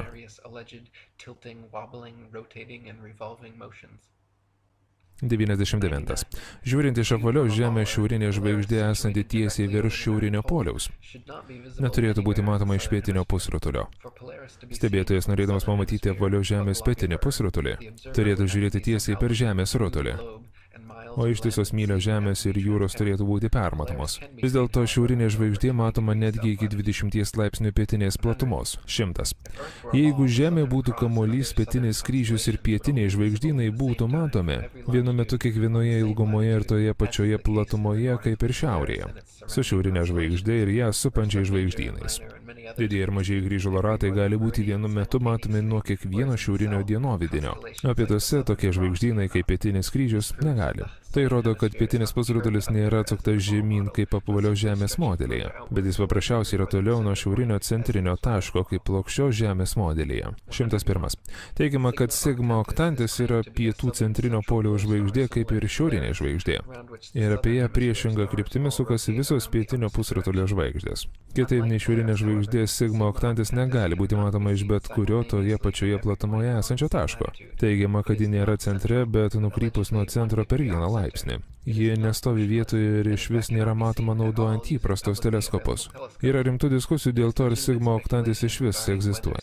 Bet kuriuo atveju žvaigždės judėjimo kryptis priklauso nuo perspektyvos ir žiūrėjimo krypties, o ne nuo to, kuriame pusrutulyje esate. 102. Kai kurie apvalios Žemės atstovai teigia, kad šiaurinė žvaigždės palinkimas stebėtojų keliaujant į pietus yra įrodymas, kad Žemė apvali. Iš tikrųjų yra visai kitaip. Poliaus žvaigždės arba kito objekto palinkimas vyksta dėl perspektyvios į plokščius lygius paviršius dėsnio. Perspektyvos dėsnis teigia, kad kampas ir aukštis, iš kurio objektas yra matomas, mažėja, kai stebėtojas tolsta nuo objekto iki tam tikro taško, kai matymo linija ir Žemės paviršius susilieja į išnykimo tašką. Tai yra horizonto linija, už kurios objektas yra matomas. Apvalios Žemės modelyje teigiama, kad horizontas yra Žemės išlinkis, o realybėje horizontas yra perspektyvios išnykimo taškas, kuris priklauso nuo regos, instrumento, oro sąlygų ir aukščio. The horizon is known to simply be the vanishing line of perspective based on the strength of your eyes, instruments, weather, and altitude. 103. Nuo Žemės paviršiaus yra matomi keli žvaigždynai, kuriuos matome iš daug tolimesnių atstumų. Nei tai turėtų būti įmanoma besisukančioje, svyruojančioje apvalioje Žemėje. Pavyzdžiui, labai arti šiaurinės žvaigždės esantis didieji grįžulo ratai gali būti matomi nuo 90 laipsnių šiaurės platumos šiaurinio poliaus iki 30 laipsnių pietų platumos. Norint, kad tai būtų įmanoma apvalioje Žemėje, pietuose esantys stebėtojai turėtų matyti šimtus arba tūkstančius mylių kiaurai Žemę į šiaurinį dangų. 104. Žvaigždynas Vulpecula laputė yra matoma nuo 90 laipsnių šiaurės platumos iki 55 laipsnių pietų platumos. Jaučio, žuvų ir liūto žvaigždynai gali būti matomi nuo 90 laipsnių šiaurės iki 65 laipsnių pietų. Apvalioje Žemėje esantis stebėtojas nepriklausomai nuo pasvirimo negalėtų matyti taip toli. 105. Vandenio ir svarstyklių žvaigždynai gali būti matomi nuo 65 laipsnių pietų iki 90 laipsnių šiaurės. Mergelės žvaigždynas matomas nuo 80 laipsnių šiaurės iki 80 laipsnių pietų, o Šaulio žvaigždynas gali būti matomas nuo 85 laipsnių šiaurės iki 75 laipsnių pietų platumos. Tai yra įmanoma dėl to, kad pusrutuliai nėra sferos formos, o koncentriški platmų ratai, besitęsiantis nuo centrinio šiaurės poliaus, o žvaigždė sukasi virš jų ir aplink juos. 106. Vadinamas pietų polius yra tik sutartinis taškas Antarktikos ledyne, pažymėtas raudonai juodu kirpyklos ženklų su metaliniu apvalios Žemės simboliu. Šis formalus pietų polius tikrai ir įrodytinai nėra tikras pietų polius, nes tikrojo polio poziciją galima patvirtinti kompaso pagalba, kai šis rodo šiaurę 360 laipsnių aplink stebėtoją. Kadangi tokia vieta nebuvo surasta, modelis išlieka visiškai teorinis, kartu su institucijų ir pasiteisinimu, kad geomagnetiniai poliai nuolat juda, ir dėl to šio teiginio patikrinti neįmanoma. 107. Garsiakalbiuose esantys magnetai turi centrinį šiaurinį polių, o priešingoje pusėje esantis pietinis polius eina ties magneto išorę. Tai puikiai iliustruoja mūsų plokščios Žemės magnetizmą. Kai apvalios Žemės modelyje magnetizmo šaltinis yra hipotetinė ištirpusi magnetinė terpė, kuri kamuolio viduryje, kaip teigiama, verčia judėti abu polius, o tai leidžia išvengti formalių polių patvirtinimo. Realybėje giliausio grėžimo istorijoje operacijos metu Kolos grėžinys Rusijoje. Buvo pasiektas tik 8 mylių gylis, taigi visas mokyklose mokomas apvalios Žemės modelis, kuriame buvo parodyta pluta. Išorinė mantija, vidinė mantija, išorinės branduolys ir vidiniai branduolio sluoksniai yra tik spekulacija, nes mes nesame prasiveržę giliau nei Žemės pluta. 108. Jūrininko kompasas yra nesąmoningas instrumentas, kurio nebūtų galima naudoti apvalioje Žemėje. Jis vienu metu rodo į šiaurę ir pietus virš lygaus paviršiaus, bet yra teigiama, kad rodo du pastoviai judančius geomagnetinius polius, kurie yra skirtingose besisukančios Žemės plotose ir yra atsiradę iš hipotetinės ištirpusios metalinės širdies. Jeigu kompaso rodiklės tikrai būtų nukreiptos į šiaurinį Žemės polių, priešingos pusės pietų rodiklė turėtų būti nukreipta į viršuje esantį kosmosą. 109. Nėra fiksuotų rytų ir vakarų taškų, kaip ir nėra fiksuotų pietų. Šiaurinis polius yra vienintelis fiksuotas taškas mūsų plokščioje Žemėje. Rytai ir vakarai yra koncentriški ratai 90 laipsnių nutolę nuo polių. Plaukiant aplink Žemę link vakarų pusės šiaurinė žvaigždė visada būna dešinėje, o plaukiant į rytų šiaurinė žvaigždė visada būna iš kairės. 110. Magelano ir kitų keliautojų bandymai apiplaukti Žemę plaukiant į pietus arba į vakarus yra dažnai minimi norint įrodyti apvalios Žemės modelį. Realiai plaukti arba skristi tam tikrų kampų pasisukus į šiaurinį polių ir sugrįžti į tą patį tašką plokščioje Žemėje yra taip pat paprasta kaip ir apvalioje. Kaip skristuvo centrinį tašką galima patalpinti ant tiesaus popieriaus lapo ir nuo poliaus apvesti ratai bet kurią pusę, taip ir laivas plokščioje Žemėje gali plaukti ratu. 111. Kadangi šiaurinis polius ir Antarktika yra padengta ledu ir turi saugomas neskraidymo zonas, jokie laivai ir lėktuvai negalėjo apkeliauti Žemę šiaurės arba pietų kryptimis. Vienintelis apkeliavimas aplink, kurio neįmanoma įvykdyti plokščioje Žemėje, yra per šiaurę ir pietus. Ko gero dėl to ir yra taikomi tokie griežti skrydžio apribojimai. Faktas, kad dar nebuvo įvykdytas Žemės apkeliavimas per šiaurę ir pietus, įrodo, kad pasaulis nėra apvalus. 112. Kiekvienoje laiko zonoje vidurdienis ateina, kai Saulė praskrenda virš. Kiekvieno 15 laipsnių demarkacijos taško 24 kartus per dieną savo apvaliame kelyje virš ir aplink Žemę. Jeigu laiko zonas būtų susidarę dėl besisukančios apvalios Žemės, kuri dar sukasi aplink Saulę, kas 6 mėnesiai, kai Žemė atsidurtų kitoje Saulės pusėje, visi Žemėje esantis laikrodžiai turėtų pasisukti 12 valandų. Diena susikeistų su naktimi. 113. Mintis, kad tam tikrose Žemės dalyse žmonės stovi, laivai plaukia ir lėktuvai skrenda aukštyn kojomis, arba pasvirę 90 laipsnių kampu bei visais kitais įmanomais kampais, yra visiškas absurdas. Idėja, kad žmogus kasdamas žemyn galiausiai pamatytų dangų kitoje pusėje, yra visiškai juokinga. Kiekvienas laisvai mąstantis žmogus sveikų protų supranta, kad gamtoje yra tam tikros kryptis, viršus ir apačia. Kitaip nei Newtono Einšteino paradigmos retorika, viskas yra reliatyvu. 114. Citata iš Lakantijos On the False Wisdom of Philosophers. Sfera, kurios kitoje pusėje žmonės gyvena aukštyn kojomis, kur lietus, sniegas ir kruša krenta į viršų, kur medžiaga auga iš viršaus į apačią, o dangus žemė už žemę. Senovės Babilono kabančių sodų stebuklas visiškai nublanksta. Prieš laukus, jūras, miestus ir kalnus, kurie pagonių filosofų teigimu kabo nuo žemės rutulio be jokio papildymo pritvirtinimo. 115. Esamo tankio ir plūduriavimo dėsniai puikiai paaiškino krentančių objektų fiziką. Daug anksčiau nei į riterius išvendintas masonas seras Izaokas Newtonas pristatė savo gravitacijos teoriją. Yra žinomas faktas, kad kai objektas patalpinamas į tankesnę terpę, jis kyla, o patalpinus į mažesnę tankio terpę skęsta. Norint tai suderinti su apvalios Žemės modeliu, kur nėra viršaus ir apačios, Newtonas teigia, kad objektus traukia didelės masės ir jie krenta link centro. Dar nebuvo atliktas eksperimentas, kurio metu labai sunkus objektas pritrauktų kitus mažesnius objektus, kaip pagal Newtono gravitacijos dėsnį. Vyksta su Žeme, Saulė, Mėnuliu ir planetomis. 116. Taip pat žmonijos istorijoje dar nebuvo eksperimento, kurio metu aplink labai sunkų objektą pradėtų suktis kitos mažesnės dalelės. Gravitacijos teorijos magija leidžia vandenynams, pastatams ir žmonėms išlikti ant besisukančio kamulio. Ir tuo pat metu priverčia tokius objektus kaip Mėnulis ir satelitai pastoviai suktis aplink Žemę ir išlikti savo orbitose. Jeigu tai būtų tiesa, tai žmonės galėtų pašokti į viršų ir pradėti suktis aplink Žemę, o Mėnulis turėtų jau seniai būti pritrauktas prie Žemės. Nei viena iš šių teorijų nebuvo patvirtinta bandymais, o jų tariami rezultatai yra bendrai išskirtiniai.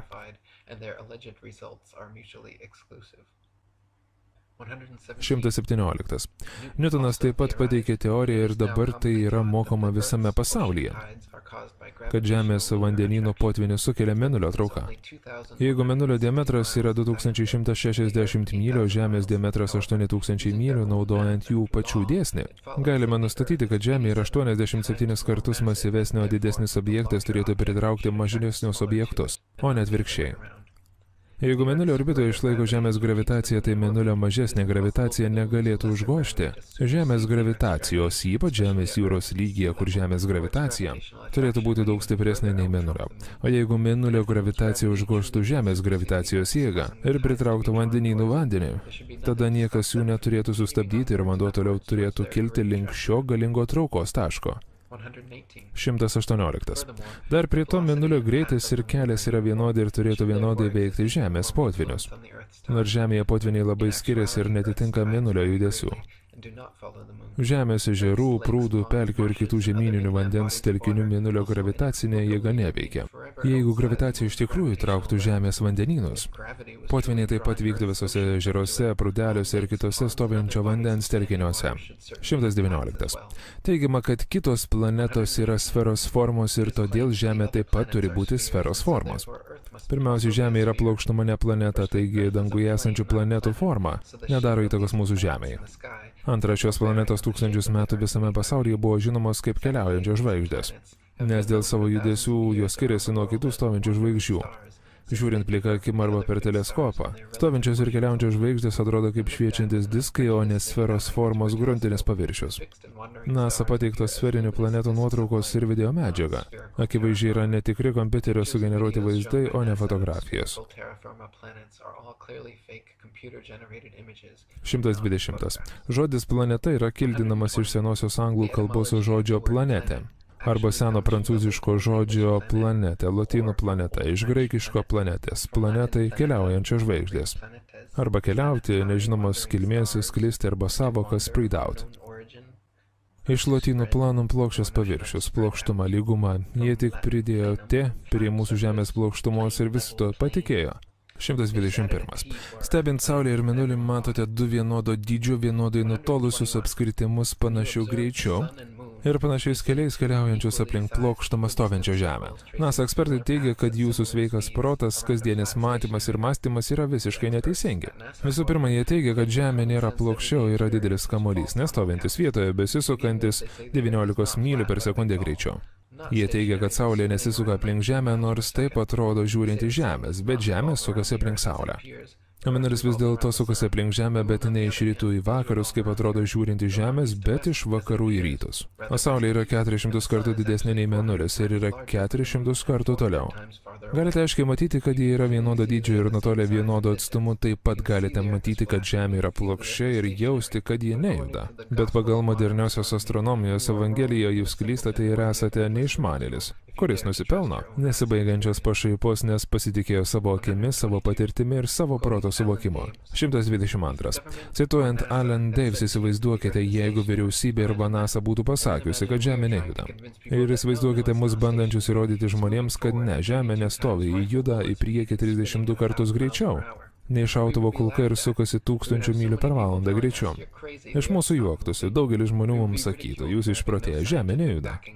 Mūsų išjuoktų dėl to, kad neturime mokslinio pagrindo šiai judančios Žemės teorijai. Bet to žmonės sakytų, kaip tada paaiškinsite nejudančią tvirtą atmosferą. Ir matomą Saulės judėjimą, kaip paaiškinsite tai. Įsivaizduokite, kaip reikėtų žmonėms sakyti, ne, atmosfera taip pat juda, bet ji yra kažkaip stebuklingai priklijuota prie judančios Žemės. Tai nėra dėl to, kad Žemė paprasčiausiai nejuda. Taigi, ką mes darome, yra tai, kas atrodo protinga. Mes sakome, kad judančios Žemės teorija yra kvailystė. Nejudančios Žemės teorija yra logiška, bet mes esame pašiepiami. Norėdami pamatyti šios situacijos absurdiškumą, turite tai įsivaizduoti iš priešingos perspektyvos. Ši vyriausybės ir NASA pateikta teorija, kad Žemė sukasi ir svyruoja, yra visiška nesąmonė. Vis dėlto žmonės jie stipriai įsikimba kaip pliušiniai meškučiai. Jie tiesiog negali pripažinti galimybės, kad Žemė yra stacionari, nors tai rodo visi įrodymai. Mes nejaučiame judėjimo. Atmosfera yra neatsiskiria nuo Žemės. Ir visą tai galima paaiškinti nejudančioje Žemėje, nenaudojant prielaidų, kurios skirtos paaiškinti prieš tai nepasiteisinusias prielaidas. 123. Apvalios Žemės teorijos šalininko astronominiai matavimai atrodo visiškai tikslus. Bet iš istorijos žinoma, kad jie buvo reguliariai ir drastiškai keičiami, norint pritaikyti prie įvairių modelių. Pavyzdžiui, savo laiku Kopernikas apskaičiavo, kad atstumas tarp Saulės ir Žemės yra 3 391 200 mylių. Sekančiame amžiuje Johannes Kepler nusprendė, kad šis atstumas vis dėlto yra 12 376 800 mylių. Izaokas Niutonas yra pasakęs, nesvarbu ir laikysime, kad atstumas yra 28 ir 54 milijonai mylių, nes abu šie skaičiai puikiai tiktų. Kaip moksliška. Benjaminas Martinas apskaičiavo, kad šis atstumas yra 81 ir 82 milijonai mylių, o Tomas Dilvartas teigia, kad atstumas yra 93 milijonai 726 900 mylių. Džonas Hindas buvo įsitikinęs, kad 95 milijonai 298 260 mylių. Benjaminas Goldas teigia, kad jis yra 96 milijonai mylių, o Kristianas Meyeris manė, kad daugiau nei 104 milijonai. Visais laikais plokščios Žemės teorijos šalininkai tokiems skaičiavimams naudojo sekstantas ir plokštumos trigonometriją ir nustatė, kad Saulės ir Mėnulio skersmenys yra maždaug tik 32 mylios, o jie yra nutolę mažiau nei per kelis tūkstančius mylių nuo Žemės. 124. Mėgėjiška iš karšto oro baliono filmuota videomedžiaga pateikė įspūdingą vaizdinį įrodymą, kad Saulė negali būti už milijono mylių.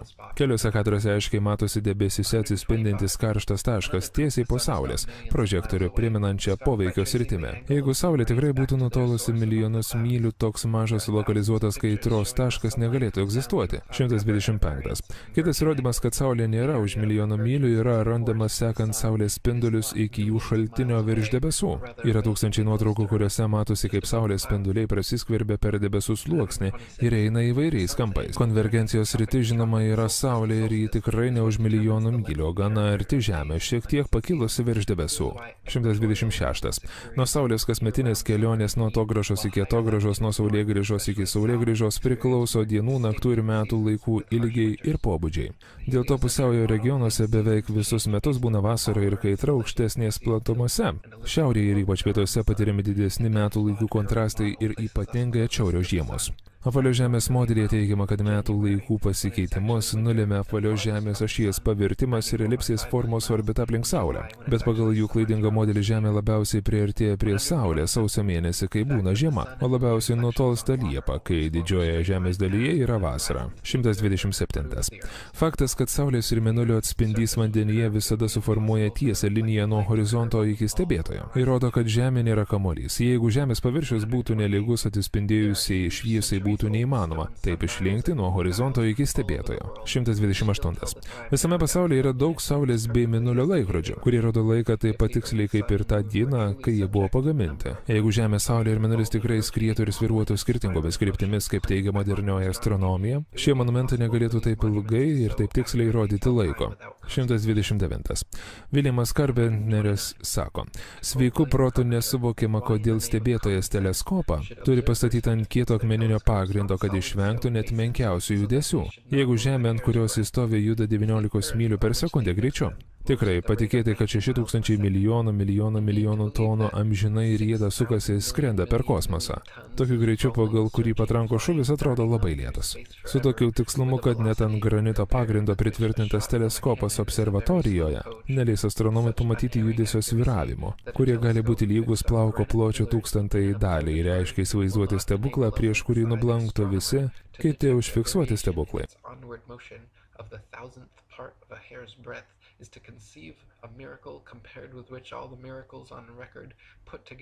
Kadangi vidurio šiaurės platumose mes galime matyti šiaurinę žvaigždę per į tą pusę atsuktą langą ir per tą patį to pačio stiklo kampą tame pačiame lange ją matome visus metus, tai yra įrodymas, kad mes stojame vietoje, o Žemė nėra apvali.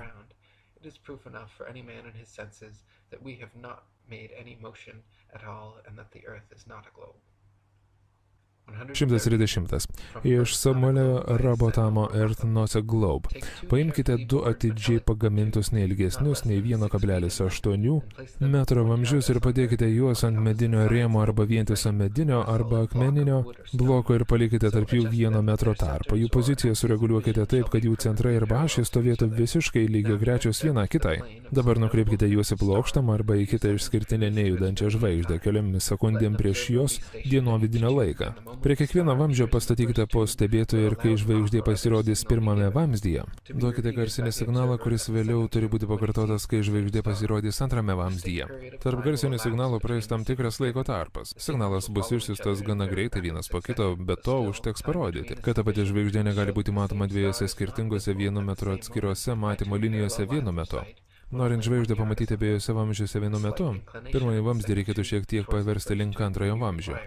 Leiskite vamzdžiams likti savo pozicijose 6 mėnesius, praėjus 6 mėnesiams. Toks pat eksperimentas pateiks tuos pačius rezultatus. Žvaigždė bus matoma to pačio dienovidinio laiku, o vamzdžių nereikės pakreipti. Tai rodo, kad jeigu Žemė pajudėtų bent metrą kosmoso orbitoje, vamzdį, kuriam prieš tai buvo reikalingas 1 metro pozicijos skirtumas, reikėtų bent šiek tiek pareguliuoti. Kadangi toks vamzdžio pozicijos koregavimas nereikalingas, neišvengiama išvada, kad per 6 mėnesius pasirinktas Žemės paviršiaus dienovidinis nepasislenka net per 1 metrą. Taigi Žemė nei trupučio nejuda orbitoje. That in 6 months, a given meridian upon the Earth's surface does not move a single yard, and therefore that the Earth has not the slightest degree of orbital motion. 131. NASA ir modernioji astronomija teigia, kad Mėnulis yra kietas sferinės į Žemę panašus kūnas, į kurį buvo nuskridęs žmogus ir netgi nusileidęs ant jo paviršiaus. Jie teigia, kad Mėnulis yra nešvytinti maža planeta, kuri šviesą gauna ir atspindi nuo Saulės. Tikrovėje matome, kad Mėnulis nėra kietas kūnas, aiškiai matome, kad jis apvalus, bet nesferinis. Ir visai nepanašus į mažą Žemės tipo planetą, ant kurios galėtų nusileisti žmonės. Buvo įrodyta, kad didžioji dalis Mėnulio yra permatoma ir jis skleidžia savo unikalią šviesą. 132. Saulės šviesa yra auksinė, šilta, džiovinanti, apsauganti ir antiseptinė. O Mėnulio šviesa yra sidabrinė, šalta, drėgna, pūdanti ir sepsinė. Saulės spinduliai sumažina lūžų degimą, o Mėnulio šviesa sustiprina. Susidūrusios su Saulės šviesa augalinės ir gyvulinės medžiagos greitai džiūsta, traukiasi, tirštėja ir praranda irimo ir puvimo tendenciją. Vynuogės ir kiti vaisiai sukietėja, pasidaro cukruoti ir išsilaiko kaip razinos, datulės ir džiovintos slyvos. Gyvūnų mėsa koaguliuoja, praranda savo lakės dujinės sudedamąsias dalis, tampa kieta, sausa ir lėtai yranti. Su Mėnulio šviesa susidūrusios augalinės ir gyvulinėse medžiagose pastebimi puvimo ir irimo simptomai. Tai rodo, kad Saulė ir Mėnulis yra skirtingi, unikalūs ir priešingi, nes jie yra plokščio Žemės modelėje. 133. Tiesiogiai Saulės spindulių apšviestas termometras rodo aukštesnį temperatūrą nei pavėsyje patalpintas, bet tiesioginio Mėnulio spindulių apšviestas termometras rodys žemesnę temperatūrą nei pavėsyje esantis termometras. Jeigu Saulės šiluma yra surenkama į didelį lęšį ir nukreipiama į vieną tašką, ji gali sudaryti didelę kaitrą, nors panašiai surinkta Mėnulio šviesa kaitros nesudaro. Kovo 14 1856 Lancet Medical Journal pateikiamos detalės apie kelis eksperimentus, kuriais buvo įrodyta, kad sukoncentruoti Mėnulio spinduliai pateikiamos gali netgi 9 laipsniais sumažinti termometro temperatūrą. Taigi matome, kad Saulės ir Mėnulio šviesa pasižymi skirtingomis savybėmis. 134. Papildomai Mėnulis negali būti sferinės kūnas ir tuo pat metu atspindėti Saulės šviesą. Reflektoriai turi būti plokšti arba įgaubti, kad gerai atspindėtų šviesą. Jeigu reflektoriaus paviršius yra išgaubtas, kiekvienas šviesos spindulys yra nukreiptas tiesia linija, kuri yra statmena paviršiui, to pasėkoje atspindys neišgaunamas. 135. Mėnulis ne tik pats skleidžia savo unikalią šviesą, bet jis yra ir permatomas. Priešpilnio fazėje arba prieš delčią Mėnulis yra matomas dieną, ir tokiu metu mėlynas dangus gali būti matomas per Mėnulį. O giedrą naktį priešpilnio fazėje arba prieš pačią delčią, per Mėnulio paviršių retkarčiais galima matyti žvaigždės ir planetas. Karališkoji astronomų draugija yra užfiksavusi daug tokių įvykių, ir jie visi paneigia apvalios Žemės modelį. 136. Daug žmonių mano, kad modernios astronomijos sugebėjimas tiksliai numatyti Mėnulio ir Saulės užtemimus yra apvalio Žemės modelio įrodymas ir rezultatas. Deja, įvairiose kultūrose užtemimai buvo tiksliai nuspėjami prieš tūkstančius metų. Kaip apvalio Žemės modelis buvo tik vienas iš Koperniko vaizduotės blyksnių. Pirmajame amžiuje Ptolemėjus tiksliau numatė 600 metų užtemimus. Pagal plokščios nejudančio Žemės modelį ir jo prognozės buvo tokios patikslios kaip ir šiandienos prognozės. 600 metų prieš Kristų Teilas tiksliai numatė užtemimą, kuris užbaigė karą tarp Medo ir Lydiečių. Užtemimai vyksta reguliariai 18 metų ciklais, taigi juos galima tiksliai apskaičiuoti neatsižvelgiant į apvalios ar plokščios Žemės modelius.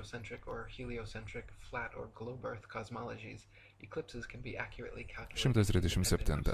Apvalio Žemės modelio šalininkų teigimu kita prielaida ir tariama Žemės formos įrodymas yra tai, kad Mėnulio užtemimas sukelia ant Mėnulio krentantis apvalio Žemės šešėlis. Jie teigia, kad Saulė, Žemės ir Mėnulio sferos tobulai išsirikiuoja kaip 3 bilijardo kamuoliai ir Saulės spinduliai meta Žemės šešėlį ant Mėnulio. Apvalio Žemės modelio šalininkų nenaudai šį paaiškinimą visiškai paneigia. Faktas, kad Mėnulio užtemimai vyko ir reguliariai vyksta, kai Saulė ir Mėnulis vienu metu matomi virš horizonto. Kad Saulė mestų Žemės šešėlį ant Mėnulio, 3 kūnai turi būti išsirikiavę tiesių 180 laipsnių zigzagu. Bet netgi nuo Plinijaus laikų yra įrašo apie Mėnulio užtemimus vykstančius, kai Saulė ir Mėnulis yra matomas danguje. Tai reiškia, kad Žemė negali užtemdyti Mėnulio ir reikia ieškoti kito paaiškinimo.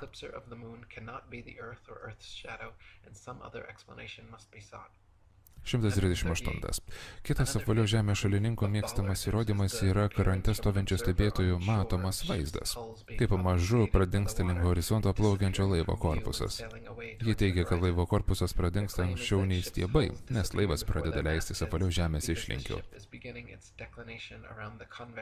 Vėlgi šis skubota išvada yra išvedama iš klaidingos prielaidos. Tai prielaida, kad toks fenomenas gali vykti tik apvalioje Žemėje. Deja, plokštumos perspektyvos dėsnis paaiškina lygiai tokį pat reiškinį. Pavyzdžiui, gali atrodyti, kad suknelę dėvinti mergina einanti link horizonto vis labiau skęsta į žemę. Pirmiausia, iš vaizdo dingsta jos kojos, o atstumas tarp žemės ir jos suknelės palaipsniui dings. Ir po pusės mylios atrodys, kad jos suknelė liečia žemę, o jos kojų nesimato. Taip yra su plokščiais paviršiais. Žemiausiai esančios nuo tam tikro stebėjimo taško tolstančio objekto dalis visada dingsta greičiau nei aukščiau esančios dalis. The lowest parts of objects receding from a given point of observation necessarily disappear before the highest. 139. Lygių paviršių perspektyvos dėsnis paaiškina ne tik laivo korpuso pradingimą. Tai taip pat įrodoma gero teleskopo pagalba. Jeigu plika akimis stebėsite link horizonto plaukiantį laivą, kol jo korpusas visiškai išnyks iš vaizdo, dėl tariamo žemos išlinkio tada pažiūrėkite per teleskopą. Ir pamatysite, kad visas laivas greitai grįžta į vaizdą. Ir tai įrodo, kad laivas buvo dingęs. Dėl perspektyvos dėsnio, o ne dėl išlenktos vandens sienos. Tai taip pat įrodo, kad horizontas yra tiesiog perspektyvos nykimo linija žiūrint iš stebėjimo taško, o netariama Žemės išlinkis. 140. Foucault švytuoklės yra dažnai minimos kaip besisukančių Žemės įrodymas, bet atidžiau patyrinėjus jos pateikė priešingą įrodymą. Pirmiausia, Foucault švytuoklės nesibuoja vienodai į vieną pusę. Kartais jos sukasi pagal laikrodžio rodiklio, kartais prieš laikrodžio. Kartais jos nesisuka, o kartais pasisuka per daug. Švytuoklės veiksmai priklauso nuo: pirmas, pradinės siūbavimą sukeliančios jėgos, ir antras, šarnyrinės jungties, kuri labiausiai skatina judėjimą ratu. Tariama, Žemės sukimasis yra visiškai nepriklausomas ir nesusijęs su švytuoklės svyravimu. Jeigu atkuriamas pastovus Žemės sukimas iš švytuoklėms darytų kokią nors įtaką, tada švytuoklių judesio nereikėtų inicijuoti rankiniu būdu. Jeigu Žemės apsisukimas per parą sukeltų 360 laipsnių švytuoklio apsisukimą per parą, tai Žemėje neturėtų būti stacionarių švytuoklių.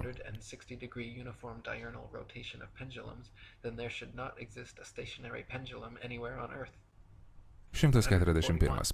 Dažnai sakoma, kad dėl Korelio efekto kriauklėse ir klozetuose susidarė sūkurys. Šiaurės pusrutulyje sukasi į priešingą pusę nei pietų pusrutulyje, o tai rodo, kad Žemė yra besisukantis kamuolys, vėlgi kaip ir su Foucault švytuoklėmis. Kriauklėse ir tualetuose vanduo viena kryptimi sukasi nepastoviai. Tame pačiame pastate esančios kriauklėse ir klozetos dažnai susidaro skirtingų krypčių sūkuriai, kurie priklauso nuo vandens indo formos ir vandens ištekėjimo kampo, ne nuo tariamo Žemės sukimosi. Depending entirely upon the shape of the basin and the angle of the water's entry, not the supposed rotation of the Earth. 142. Žmonės teigia, kad jeigu Žemė būtų plokščia, teleskopas mums leistų matyti kitą vandenyno krantą. Tai yra absurdas, nes virš vandenyno esančiame vandenyje dažniausiai daug drėgmės, o žemiausiai esantis ir tankiausias atmosferos sluoksnis nėra permatomas. Įsivaizduokite virš kelio atsirandančią miglą karštomis drėgnomis dienomis. Kol pasieks kitą vandenyno pusę, susilies ir geriausia teleskopo vaizdas. Vis dėlto mūsų Žemėje teleskopų galima pamatyti daug daugiau, nei būtų galima apvalioje Žemėje, kurios pusiaujo ilgis yra 25 000 mylių. 143. Žmonės teigia, kad jeigu Žemė būtų plokščia, Saulės suktųsi virš mūsų ir aplink mus, mes turėtume matyti Saulę iš bet kurios kitos Žemės vietos, o taip pat turėtų būti šviesu net nakties metu. Kadangi Saulė yra nutolusi ne 93 milijonus mylių, bet tik kelis tūkstančius ir šviečia žemyn kaip prožektorius, jei pasisilinkus pakankamai toli nuo stebėjimo buvimo vietos, ji pasislėpia už horizonto, o dienos šviesa pamažu mažėjo, kol pasidaro visiškai tamsu.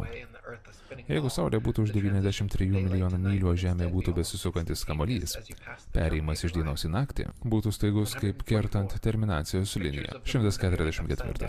Dažnai sakoma, kad nuotraukos, kuriuose mėnulis atrodo aukštyn kojomis pietų pusrutulyje ir lyg kalbėtų teisinga pusė šiaurėje, įrodo Žemės apvalumą, bet vėlgi atidžiau ištyrus paaiškėja, kad jos įrodo plokščios Žemės modelį. Ilgo laiko tarpo fotografijose matoma, kad pats mėnulis sukosi kaip ratas pagal laikrodžio rodyklę, kai tuo pat metu skrenda virš ir aplink Žemę. Galite rasti mėnulio nuotraukų, kuriuose jis yra pasviręs įvairiais kampais. Ir tai priklauso tik nuo to, kur ir kada buvo padaryta nuotrauka. 145.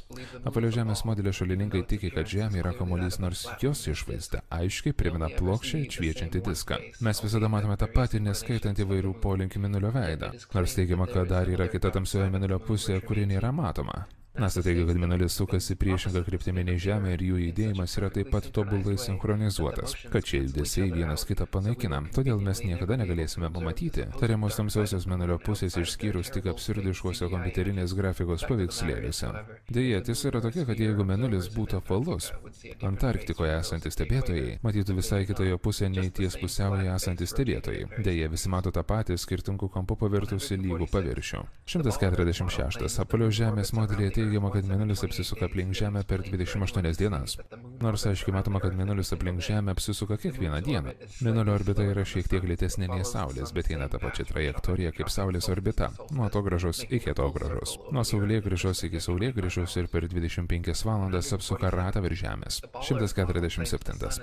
Apvalio Žemės modelyje teigiama, kad Saulė yra tiksliai 400 kartų didesnė nei mėnulis. Ir 400 kartų toliau nuo Žemės, dėl to jie atrodo lyg būtų tokio pat dydžio. Ir vėl apvalio Žemės teorija prašo, kad tai, ko negalima paaiškinti, mes priimtume kaip natūraliai atsiradusią atsitiktinumą. Saulė ir mėnulis užima tiek pat vietos dangoje, o matavimas sekstantų parodė, kad šie du kūnai yra tokio pat dydžio ir vienodai nutolę nuo Žemės. Taigi priešingi teiginiai prieštarauja mūsų akims, patirčiai ir sveikam protui. 148. Citata iš Samuelio Robotmano Earth Note Globe. Stebėjimo metu buvo nustatyta, kad kas 4 valandos žvaigždės maždaug 4 minutėmis anksčiau pasiekė dienovidinį nei Saulė. Įmant Saulės laiką kaip standartą, tai sudaro 120 minučių kas 3 dienas ir 24 valandas per metus. Taigi visi žvaigždynai per tą laiką praėjo prieš Saulę. Tai paprastas gamtoje matomas faktas, bet jam nėra vietos apvalumo teorijoje ir judėjime aplink ašį ir orbitoje. Matome tiesą reikia ignoruoti dėl to, kad tokia teorija trukdo ir neleidžia jos pasekėjams to suprasti. 149. Per tūkstančius metų tie patys žvaigždynai išliko toje pačioje eigoje ir nei trupučio nenukrypo nuo savo pozicijos. Jeigu Žemė būtų didelis kamuolys besisukantis aplink didesnę Saulę, kuri sukosi aplink didesnę galaktiką, kuri buvo formuota per didelį sprogimą, kaip teigia NASA, žvaigždynams nebūtų įmanoma išlikti savo pozicijose. Pagal tokį modelį kiekvieną naktį turėtume matyti vis kitokį dangų ir niekada nepamatyti tokio pat žvaigždyno išsidėstymo. 150. Jeigu Žemė būtų besisukantis kamuolys, nufotografuoti žvaigždžių kelią ilgalaikėse nuotraukose, kuriuose matyti, kaip žvaigždės apsisuka tobulų ratu, būtų galima tik šiaurinėme poliuje. Iš visų kitų stebėjimo taškų būtų matoma, kad žvaigždės beveik horizontaliai keliauja per stebėjimo horizontą dėl tariamo 1000 mylių per valandą greičio judesio po jo kojomis. Deja, tikroje visada galima nufotografuoti, kai šiaurinė žvaigždė supančios žvaigždės apsuka tobulą ratą aplink centrinę žvaigždę iki ožiaragio atogrąžos. 151. Jeigu Žemė būtų aplink Saulę besisukantis kamuolys, netgi šiaurės ašigalyje būtų neįmanoma padaryti nuotraukų, kuriuose žvaigždžių kelias sudarytų tobulus apskritimus. Kadangi taip teigiama, Žemė juda 67 000 mylių per valandą greičiu aplink Saulę, o Saulė juda 500 000 mylių per valandą greičiu aplink Paukščių taką, o visa galaktika skrieja 67 milijonų mylių per valandą greičiu. Dėl šių keturių nesutampančių judėjimo krypčių nuotraukose matytume netaisyklingas kreivas linijas. 152. 2003-aisiais 3 universiteto geografijos profesoriai bendradarbiavo atliekant eksperimentą, kurio metu bandė įrodyti, kad Kanzaso valstija yra plokštesnė už blyną. Naudojant topografinius geodezinius tyrimus, kuriuo apimtis 80 000 kvadratinių mylių, buvo nustatyta, kad visos Kanzaso valstijos lygumo koeficientas yra 0,9997, o konfokalinio lazerio mikroskopu apskaičiuotas vidutinis blyno lygumo koeficientas yra 0,975, todėl Kanzaso valstija yra tikrai lygesnė nei blynas. 153.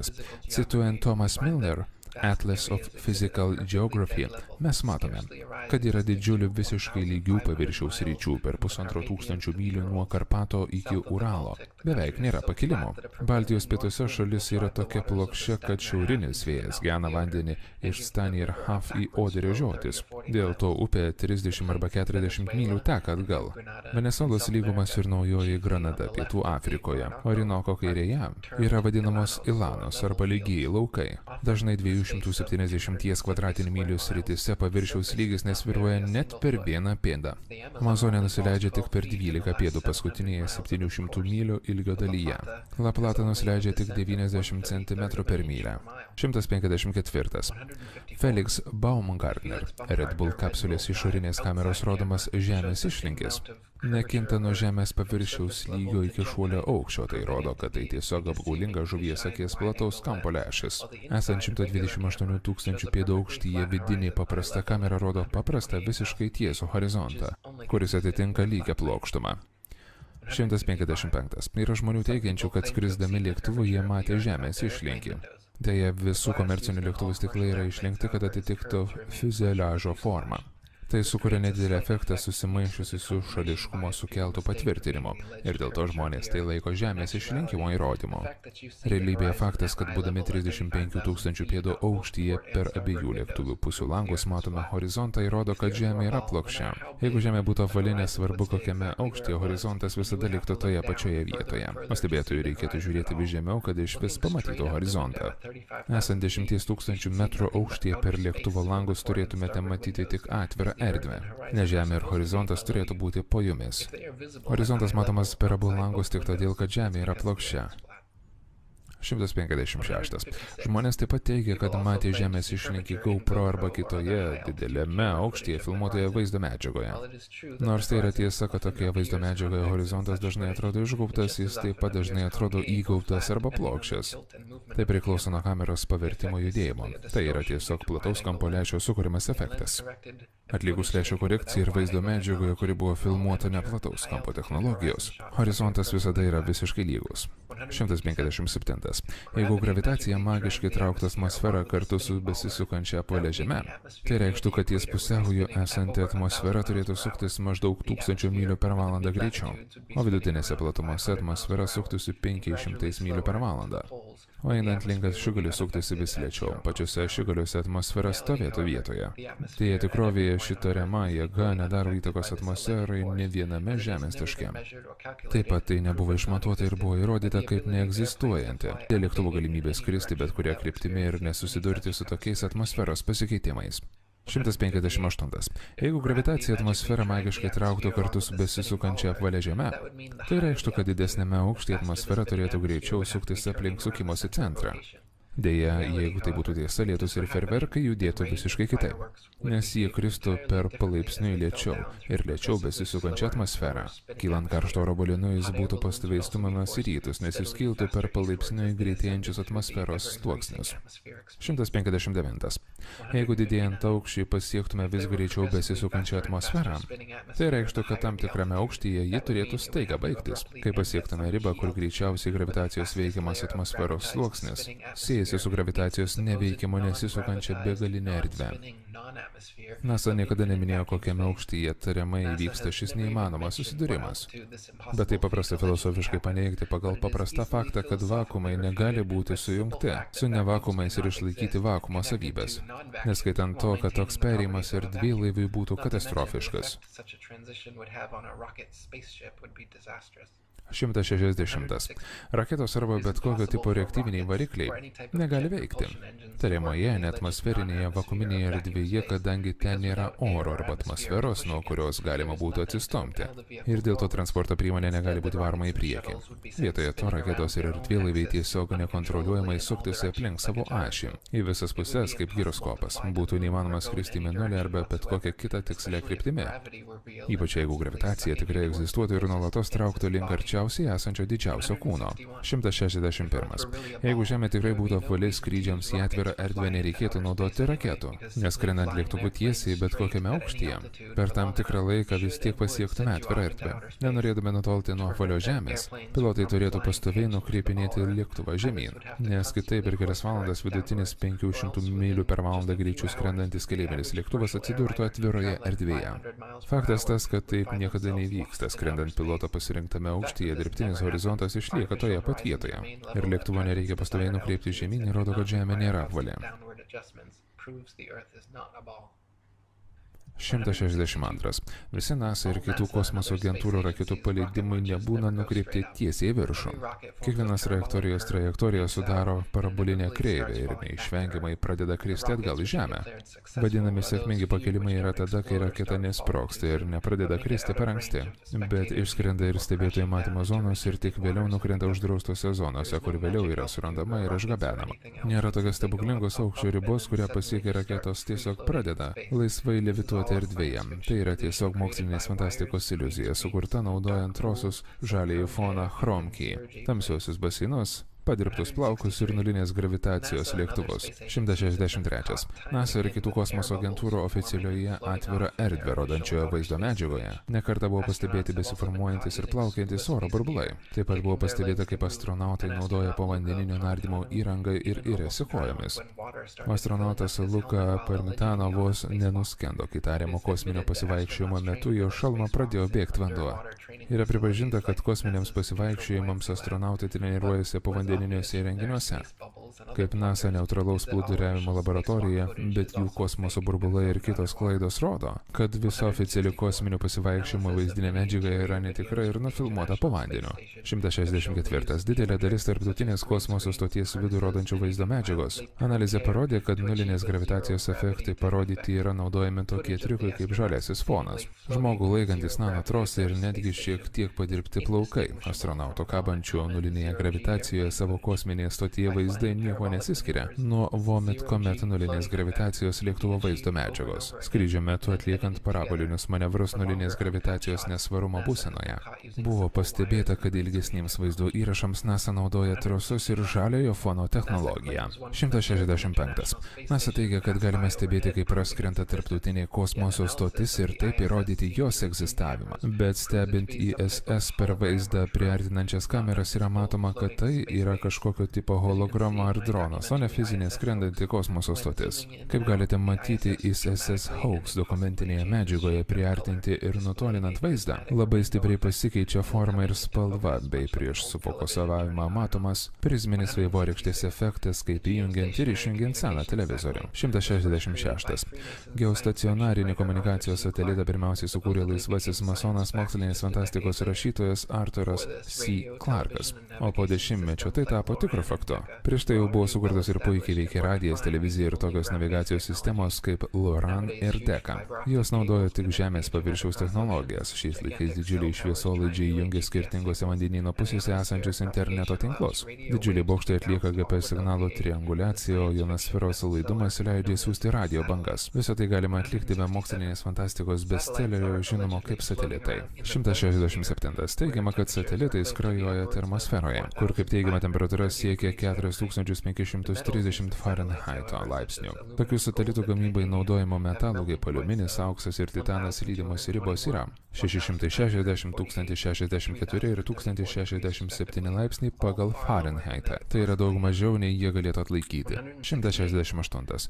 Buvo nustatyta, kad tokiose šalyse kaip Kazakstanas vadinami satelitiniai telefonai susiduria su ryšio problemomis, nes ten yra labai nedaug mobiliojo ryšio bokštų. Jeigu Žemė būtų apvali ir ją suptų daugiau kaip 20 000 satelito, tokia problema neturėtų egzistuoti netgi kaimo vietovėse. 169. Vadinamosios satelitinės televizijos lėkštės beveik visada nukreiptos 45 laipsnių kampu link artimiausio Žemėje esančio bokšto siųstuvo.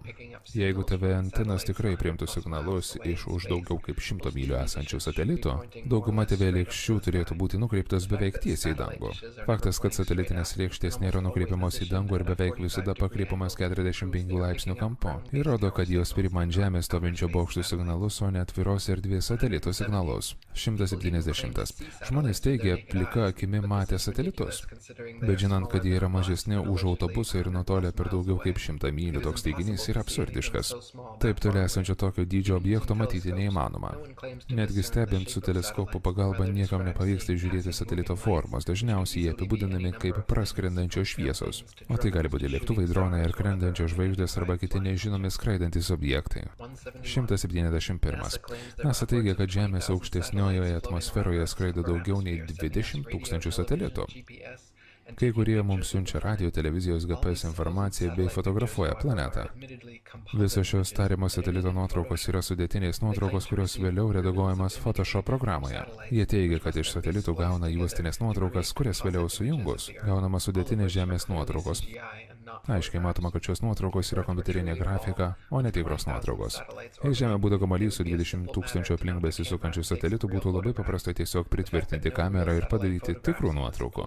Deja, NASA sudėtinės kompiuterinės grafikos medžiagos juostų naudai. Nėra tikrų satelito nuotraukų, kuriuose būtų pavaizduota apvali Žemė. 172. Jeigu danguje pasirinktumėte debesį ir kelias minutės įstebėtumėte, įvyktų du dalykai. Debesis judėtų ir susilietų, palaipsniui keistų formą. Oficialioje NASA besisukančios apvalios Žemės vaizdo medžiagoje, tokioje kaip Galilėjo ilgalaikė fotografija, debesis rodomi daugiau kaip 24 valandas, bet jie nejuda ir nesusilieja. Tai yra visiškai neįmanoma ir įrodo, kad NASA kuria suklastotą kompiuterinės grafikos pagalba sukurtą vaizdo medžiagą. Ir kad Žemė nėra besisukantis kamuolys. 173. NASA turi kelias tariamas apvalios Žemės fotografijas, kuriuose matomas besikartojantis debesų raštas. Tikimybė vienoje nuotraukoje surasti 2 ar 3 visiškai tokios pat formo debesis yra tokia pat, kaip surasti 2 ar 3 žmonės su tokiais pat pirštų antspaudais. Tai yra rimtas įrodymas, kad debesis buvo nukopijuoti naudojant kompiuterinę programą. O ir tai, kad tos apvalios Žemės nuotraukos yra suklastotos. 174. NASA grafikos dizaineriai į įvairias apvalios Žemės nuotraukas yra įdėję veidus, drakonus ir netgi žodį seks. Jau 2015 metų Plutono nuotraukų fone aiškiai matomas Disnėjaus filmukų veikėjas – šuo Plutas. Užhipnotizuotos masės nepastebi tokio įžūlaus klastojimo, bet tai dar labiau atskleidžia neteisėtą NASA veiklą ir jų besisukančios apvalios planetos apgavystę. 175. Profesionalai fotoanalitikai ištyrė kelias NASA pateiktas apvalios Žemės nuotraukas. Jie rado neginčiojamų įrodymų, kad jos buvo redaguotos kompiuteriu. Pavyzdžiui, buvo nustatyta, kad tariamai iš mėnulio fotografuotos Žemės nuotraukos buvo nukopijuotos ir įklijuotos. Tai matoma pagal kirpimo likusius kampus, kuriuos galima pamatyti Žemės fone, pakeitus ryškumą ir kontrasto lygius. Jeigu jie tikrai būtų buvę mėnulyje, o Žemė tikrai būtų kamuolys, nebūtų prasmės klastoti tokias nuotraukas. 176. Tarpusavėje lyginant NASA pateiktas apvalios Žemės nuotraukas, Žemės ir vandenynų spalvos bei žemynų sąlyginis dydis labai skiriasi. O tai labai puikiai įrodo, kad tokios nuotraukos yra tiesiog klastotės. 177. Dokumentinėme filme A Funny Thing Happening on the Way to the Moon galite pamatyti oficialią nutekintą NASA medžiagą, kurioje beveik valandą galima stebėti Apollo 11. Astronautus Buzz Aldrin, Neil Armstrong ir Michael Collin. naudojančius permatomus sluoksnius ir filmavimo triukus, kad sukurtų netikras apvalios žemės nuotraukas. Jie garsiniu ryšiu komunikavo su kontrolės būstinė Houstone apie tai, kaip tiksliai paruošti kadrą. O kažkas jiems nuolatos aiškino, kaip efektyviai valdyti kamerą, norint pasiekti reikiamą rezultatą. Pirmiausia, jie užtamsino visus langus, išskyrus žemyn nukreiptą apvalų langą, į kurį nukreipė kamerą iš maždaug metro atstumo. Tokiu būdu buvo gauta juodos erdvės apsuptos apvalios žemės iliuzija. Nors tikrovėje tai buvo apvalus langas tamsioje kabinoje. Neilas Armstrongas teigia, kad tuo metu jie buvo 130 tūkstančių mylių nuo Žemės, pusiaukelėje link Mėnulio. Bet pabaigus visus kameros triukus, stebėtojas galėjo matyti, kad astronautai buvo ne aukščiau nei keli tuzinai mylių nuo Žemės paviršiaus, ko gero aukštai skrendančiame lėktuve. 178. Žmonės teigia, kad Google Earth kažkaip įrodo apvalios Žemės modelį, bet nesupranta, kad tai tiesiog programa, kurioje panaudotos iš didelio aukščio fotografuotos nuotraukos ir gatvės automobilių kamerų filmuota medžiaga sudėta į kompiuterinės grafikos apvalios Žemės modelį. Ta pati galima būtų sumodeliuoti ir kvadratinės arba kitokios formos Žemės modelį. Taigi tai negali būti naudojama kaip Žemės apvalumo įrodymas. 179. Jeigu Žemė nuolat 1000 mylių per valandą greičiu suktųsi į rytus, lėktuvų skrydžiai laikas skrendant į rytus ir vakarus turėtų labai skirtis. Jeigu vidutinis keleivinis lėktuvas skrenda 500 mylių per valandą greičiu, į vakarus ties pusiauju skrendantis lėktuvas savo tikslą turėtų pasiekti trigubai greičiau nei į rytus skrendantis lėktuvai. Tikrovėje į rytus ir į vakarus skrendančių lėktuvų skrydžiai trukmė skirtusi tik keliomis minutėmis. Nieko panašaus į tai, kas vyktų 1000 mylių per valandą greičiu besisukančioje apvalioje Žemėje. 180. Pagal besisukančio Žemės modelį teigiama, kad vidutinėse platumose, kur vykdomi skrydžiai iš Los Andželo į New Yorką, Žemė ir jos atmosfera juda kartu maždaug 500 mylių per valandą greičiu. Vidutinis 500 mylių per valandą greičiu skrendantis keleivinis lėktuvas užtrunko 5,5 valandos skrendant į rytus. Su tariamu Žemės sukimusi, taigi grįžtamasis skrydis į vakarus turėtų trukti tik 2,75 valandos. Bet jei žinome, kad vidutinis skrydis iš New Yorko į Los Andželą trunka 6 valandas. Skrydžio laikas visiškai nesutampa su besisukančios Žemės modeliu. 181. Skrydis į rytus, įskaitant tariamą apvalios Žemės sukimas iš Tokio į Los Andželą, trunka apie 10,5 valandų. Todėl atgaliniai skrydžiai į vakarus, įskaitant tariamą Žemės sukimąsi, turėtų trukti daugiau kaip 5 valandas. Bet jie trunka apie 11,5 valandų. Dar vienas su apvalios Žemės modeliu nesutampantis skrydžio laikas. 182. Skrydis į rytus, įskaitant tariamą Žemės sukimas iš New Yorko į Londoną, trunka apie 7 valandas. Taigi atgalinis skrydis, įskaitant tariamą Žemės sukimąsi, turėtų trukti apie 3,5 valandos. Bet jis trunka apie 7,5 valandos ir tai visiškai nesutampa su besisukančios Žemės modeliu. 183. Skrydis į rytus iš Čikagos į Bostoną, įskaitant tariamą Žemės sukimąsi, trunka daugiau kaip 2 valandas. Taigi atgalinis skrydis, įskaitant tariamą Žemės sukimąsi, turėtų trukti šiek tiek daugiau nei valandą. Bet jis trunka 2,75 valandos ir vėlgi visiškai nesutampa su besisukančio Žemės modeliu. 184. Skrydis į rytus iš Paryžiaus į Romą, įskaitant tariamą Žemės sukimąsi, trunka apie 2 valandas. Todėl atgalinis skrydis į rytus, įskaitant tariamą Žemės sukimąsi, turėtų trukti apie 1 valandą. Deja, jis trunka apie 2 valandas 10 minučių. Skrydžio laikas visiškai nesutampa su besisukančio Žemės modeliu. 185. Mums sakoma, kad Žemė ir atmosfera sukasi kartu ir jų greitis yra tobulai suderintas. Kad niekas nėra matęs, girdėjęs, jautęs arba išmatavęs šio tarimo 1000 mylių per valandą judėjimo. Tai dažnai lyginama su važiavimu automobilyje pastoviu greičiu, kai judėsi mes pajuntame tik įsibėgėjimo arba stabdymo metu. Realybėje netgi užsimerkus uždarytais langais važiuojant nauju asfaltu su prabangia mašina tolygiu 50 mylių per valandą greičiu, vis tiek jaučiama judėjimą. 20 kartų didesnis greitis kaip Žemės įsivaizduojamas sukimasis 1000 mylių per valandą greičiu tikrai būtų pastebėtas, pajustas ir pamatytas.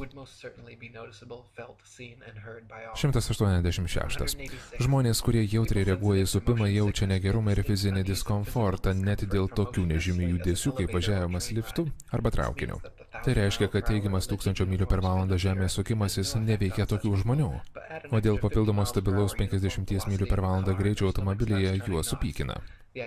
Mintis, kad pykinimas dėl supimo nesijaučiant judant 1000 mylių per valandą greičiu, bet pasiekus 1050 mylių per valandą greitį staiga pradeda jaustis, yra absurdiškas ir rodo, kad Žemė nejuda. 187. Pagal antrąjį termodinamikos dėsnį, taip pat žinoma kaip entropijos dėsnį, kartu su pagrindiniais trinties ir pasipriešinimo principais nurodo, kad Žemė negali būti tolygiai besisukantis kamuolys. Per ilgą laiką besisukanti apvali Žemė susidurtų su dideliu pasipriešinimu, kuris palaipsniui stabdytų sukimasi, o dėl to ilgėtų diena ir naktis. Kadangi net mažiausias pasikeitimas nebuvo užfiksuotas per visą istoriją, absurdiška manyti, kad Žemė pajudėjo bent centimetrą. 188. Metams bėgant NASA 2 kartus keitė savo teoriją susijusią su Žemės forma. Pirmiausiai pradėjo teigti, kad Žemė yra tobulos rutulio formos, o toliau pradėjo teigti, kad ji yra elipsoido formos, nes jos paviršius yra šiek tiek tiesesnis ties ašigaliais. Vėliau vėl pakeitė savo teiginį ir nuo to laiko aiškino, kad Žemė yra kriaušės formos, nes pietinis pusrutulius taip pat išsipučia. Deja, NASA nelaimė vienoje jų oficialių Žemės nuotraukų nėra parodyta elipsoido formos arba kriaušės formos Žemė. Visos jų nuotraukos priešingai nei jų teiginiai rodo apvalią Žemę ir aiškiai suklastota kompiuterinės grafikos pagalba. 189. Biblijoje, Korane, Srimad Bhagavatam ir daugelį kitų šventųjų knygų apibūdinama geocentrinė nejudanti plokščia Žemė. Pavyzdžiui, 1 Kronikos 16:30 ir Psalmė 96:10 yra parašyta: Jis sukūrė tvirtai stovinčią žemę ir ji yra nepajudinama. 93:1 Psalmė teigia: pasaulis taip pat yra stabilus, jo negalima pajudinti. Biblijoje taip pat pakartotinai patvirtinama, kad žemė yra išsiplėtusi plokštuma, o virš jos visur plyti dangus, ne aplink. Tai yra biblijinis įrodymas, kad žemė nėra besisukantis kamuolys. 190. Įvairios kultūros visos civilizacijos istorijos metu apibūdindavo ir vaizduodavo geocentrišką nepajudinamą plokščią žemę. Egiptiečiai, indėnai, majai, kinai, indėnai ir kiekviena senoji žemės civilizacija turėjo geocentriškos plokščios žemės kosmologiją. Prieš Pitagorą besisukančios apvalios žemės idėja neegzistavo. Ir netgi po Pitagoro ji buvo neaiškiai mažumos nuomonė, kol po 2000 metų Kopernikas pradėjo prikelinėti apvalios žemės teoriją. 191. Nuo Pitagoro iki Koperniko, Galilėjo iki Niutino, iki modernių astronautų kaip Aldrinas, Armstrongas ir Collinsas, ir NASA direktoriaus ir 33 laipsnio vadovo Fredo Kleinknechto. Visi besisukančio kamulio mitų kūrėjai buvo laisvieji masonai. Faktas, kad tiek daug didžiausios slaptos bendruomenės narių yra konspiraciniai partneriai pristatė šią planetos revoliuciją. Negali būti sutapimas ir įrodo, kad ši daug kartų išsilaikusi apgavystė yra sukurta ir palaikoma būtent šios bendruomenės dėka. 192. Citata iš Davido Worlovo Scotto Terra Firma. Visatos sistema, kaip moko modernioji astronomija, yra visiškai paremta teorija, kurią ji nesugeba surasti nei vieno tikro įrodymo. Jie užsibarikadavo tylėjimo konspiracijoje ir nesutinka atsakyti bet kokius jų hipotezijos neigimus. Pats Kopernikas prikėlęs tamsuolio Pitagoro teoriją ir jo puikus pasiekėjas seras Izaokas Niutonas pripažino, kad jų besisukančios žemės sistema buvo tik galimybė ir jos nebuvo galima įrodyti faktiškai. Tik jų pasiekėjai tai papuošė tikslaus mokslo štampą ir pagal juos tai buvo tiksliausias iš visų mokslo. Vienas karališkasis Anglijos astronomas yra pasakęs apie visos Saulės sistemos judėjimą. Šis reikalas lieka labai didelėje nežinomybėje ir aš labai džiaugčiausi, jeigu kas tai nors išsiaiškintų. Gana liūdna tikslaus mokslo pozicija. 193. Nei vienas vaikas ar neinformuotas sveiko proto žmogus pagal savo asmeninę patirtį neprieitų išvados ir net negalvotų, kad Žemė yra aplink Saulę besisukantis kamuolys. Tokių kūrybingų teorijų, kurios nepasireiškia žmonių kasdienėje patirtyje, palaikymas reikalauja ir visada reikalavo labai geros propagandos.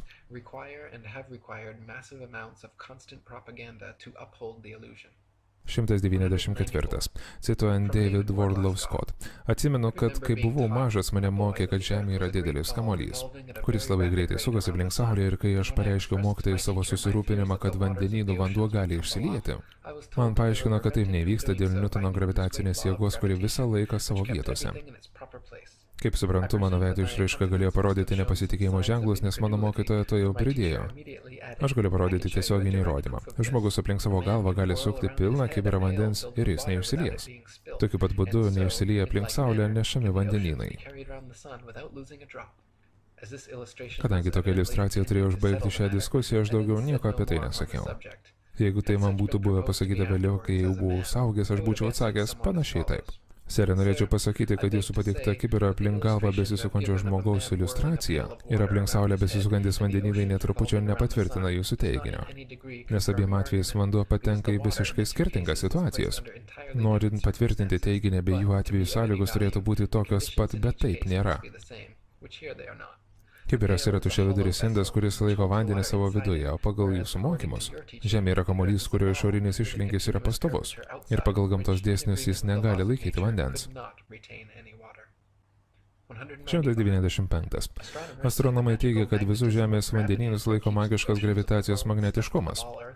Jie teigia, kad Žemė yra tokia didelė, kad dėl jos masės jį sukuria magišką jėgą, kuri gali laikyti žmonės, vandenynus ir atmosferą stipriai pritvirtintus prie patinės besisukančio kamulio pusės. Deja, negali pateikti nei vieno praktiško pavyzdžio su mažesniais skalės objektais.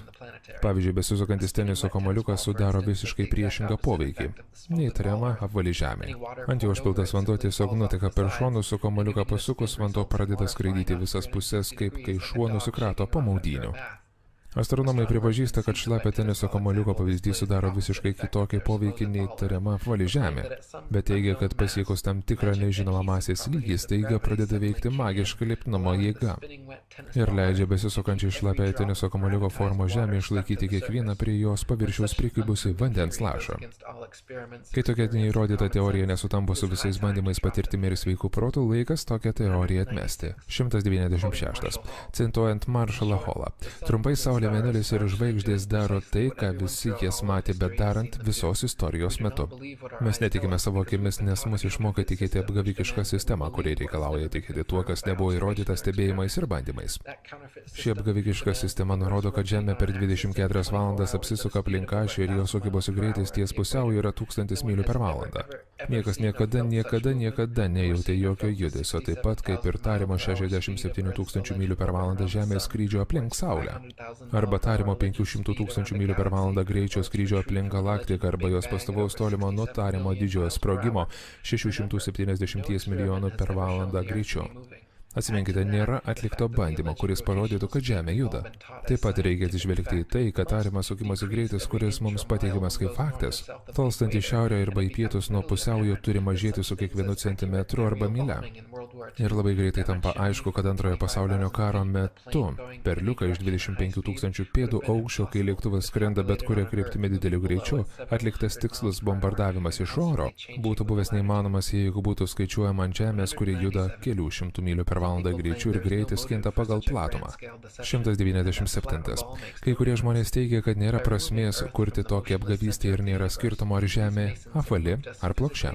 Pašalindami Žemę iš nejudančio visatos centro, masonai mus pajudina fiziškai ir metafiziškai, iš didžiausios svarbos vietos į nihilistinio abejingumo vietą. Jeigu Žemė yra visatos centras, tada idėjos apie Dievą, sukūrimą ir žmogaus egzistavimo prasme yra teisingos. Bet jeigu Žemė yra tik viena iš milijardų planetų besisukančių apie milijardų žvaigždžių ir milijardų žvaigždynų, tada idėjos apie Dievo sukūrimą ir specifinę Žemės paskirtį žmonių egzistavimą tampa labai neįtikimos. Slaptai mus priversdami paklusti jų moksliniams materialistiniams saulės garbinimui. Mes ne tik prarandame tikėjimą į ką nors daugiau nei materialūs dalykai, bet mes visiškai įtikime materialumu, dirbtinumu, statusu, savanaudiškumu, hedonizmu ir konsumerizmu. Jeigu nėra Dievo, viskas yra tik atsitiktinumas, tada vienintelis svarbus dalykas yra savasis aš. Madona, Dievo motina, jie pavertė materialia mergina gyvenančia materialiame pasaulyje. Jų turtingos galingos organizacijos su gudriais logotipais parduoda mums stabus, kuriems mes meldžiamės. Ir taip lėtai užkariauja pasaulio, mes taktiškai tikime jų mokslu, balsuojame už jų politikus, perkame jų produktus, klausome jų muzikos ir žiūrime jų filmus. Paukojame savo sielas materializmo altoriui. Cituojant Morris Klein, heliocentriniai teorijai Saulė pastačius visatos centrą, žmogus tapo vienu iš galimų keliautojų, skrendančių per šaltą dangų. Tampa mažiau tikėtina, kad jis gimė, kad gyventų didingai ir po mirties pasiektų rojų. Taip pat mažiau tikėtina, kad jis turi tarnauti Dievui. 198. Kai kas sako, kad iš kartos į kartą pereinančios pasaulinės konspiracijos galimybės skamba neįtikėtinai. Bet šiems žmonėms reikėtų susipažinti su laisvųjų masonų darbais ir raštais. Pavyzdžiui, John Robinson 1798 metais savo knygoje Masonų iliuminato ir skaitinių bendruomenių susitikimas atliktos konspiracijos prieš visas bendruomenių Europos religijas ir vyriausybės įrodymas. 33 laipsnio aukščiausiasis vadovas savo laiškuose gana atvirai pasakojo apie masonų tikslą užvaldyti pasaulį. O sionistų Protocols of the Learned Elders of Zion yra atskleidžiamas tikslus planas, pagal kurį tai būtų ir buvo atlikta. 199 iš Shin Foundations of Many Generations. Vienas dalykas, kurį pasiekė pasaka apie besisukančią žemę. Tai parodė siaubingą melo galią. Melas gali žmogų paversti psichiniu vergu, kuris nedrįs pasitikėti savo jautimo įrodymais. Netgi saulės judėjimą, kurį aiškiai mato prieš save. Tvirtai stovėdamas ant stabilios žemės kažkam kitam pasakius, jis pasiruošęs patikėti, kad į didžiulių greičių sukasi ratu. Kai mato kylantį paukštį, jis tiki, kad žemė sukasi daug greičiau nei skrenda tas paukštis. Galiausiai, norėdamas išlaikyti išprotėjusio žmogaus vaizduotę, jis pasiruošęs kaltinti savo kūrėją tuo, kad šis jam sukūrė melą.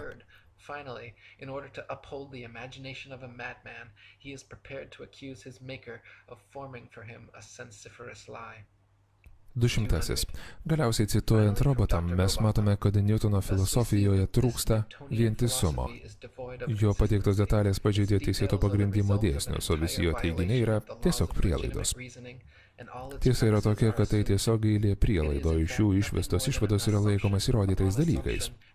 Ir šie dalykai yra laikomi tiesomis, kurios pakeičia pirmas pagrindinės prielaidas.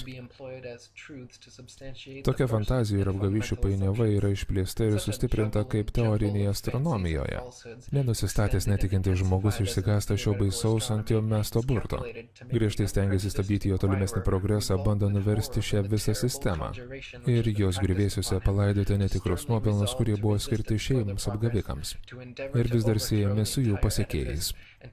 Dėl mokymosi, kantrybės, užsispyrimo ir atsidavimo, kuriuo jie visada pasižymėjo, jie nusipelno garbės ir plojimo, bet jų klaidingas samprotavimas, jų naudojimas iš žmonių neišmanimo apie astronominius objektus ir nepagristos teorijos, kurias jie tobulino ir gynė, turi būti paniekintos ir panaikintos.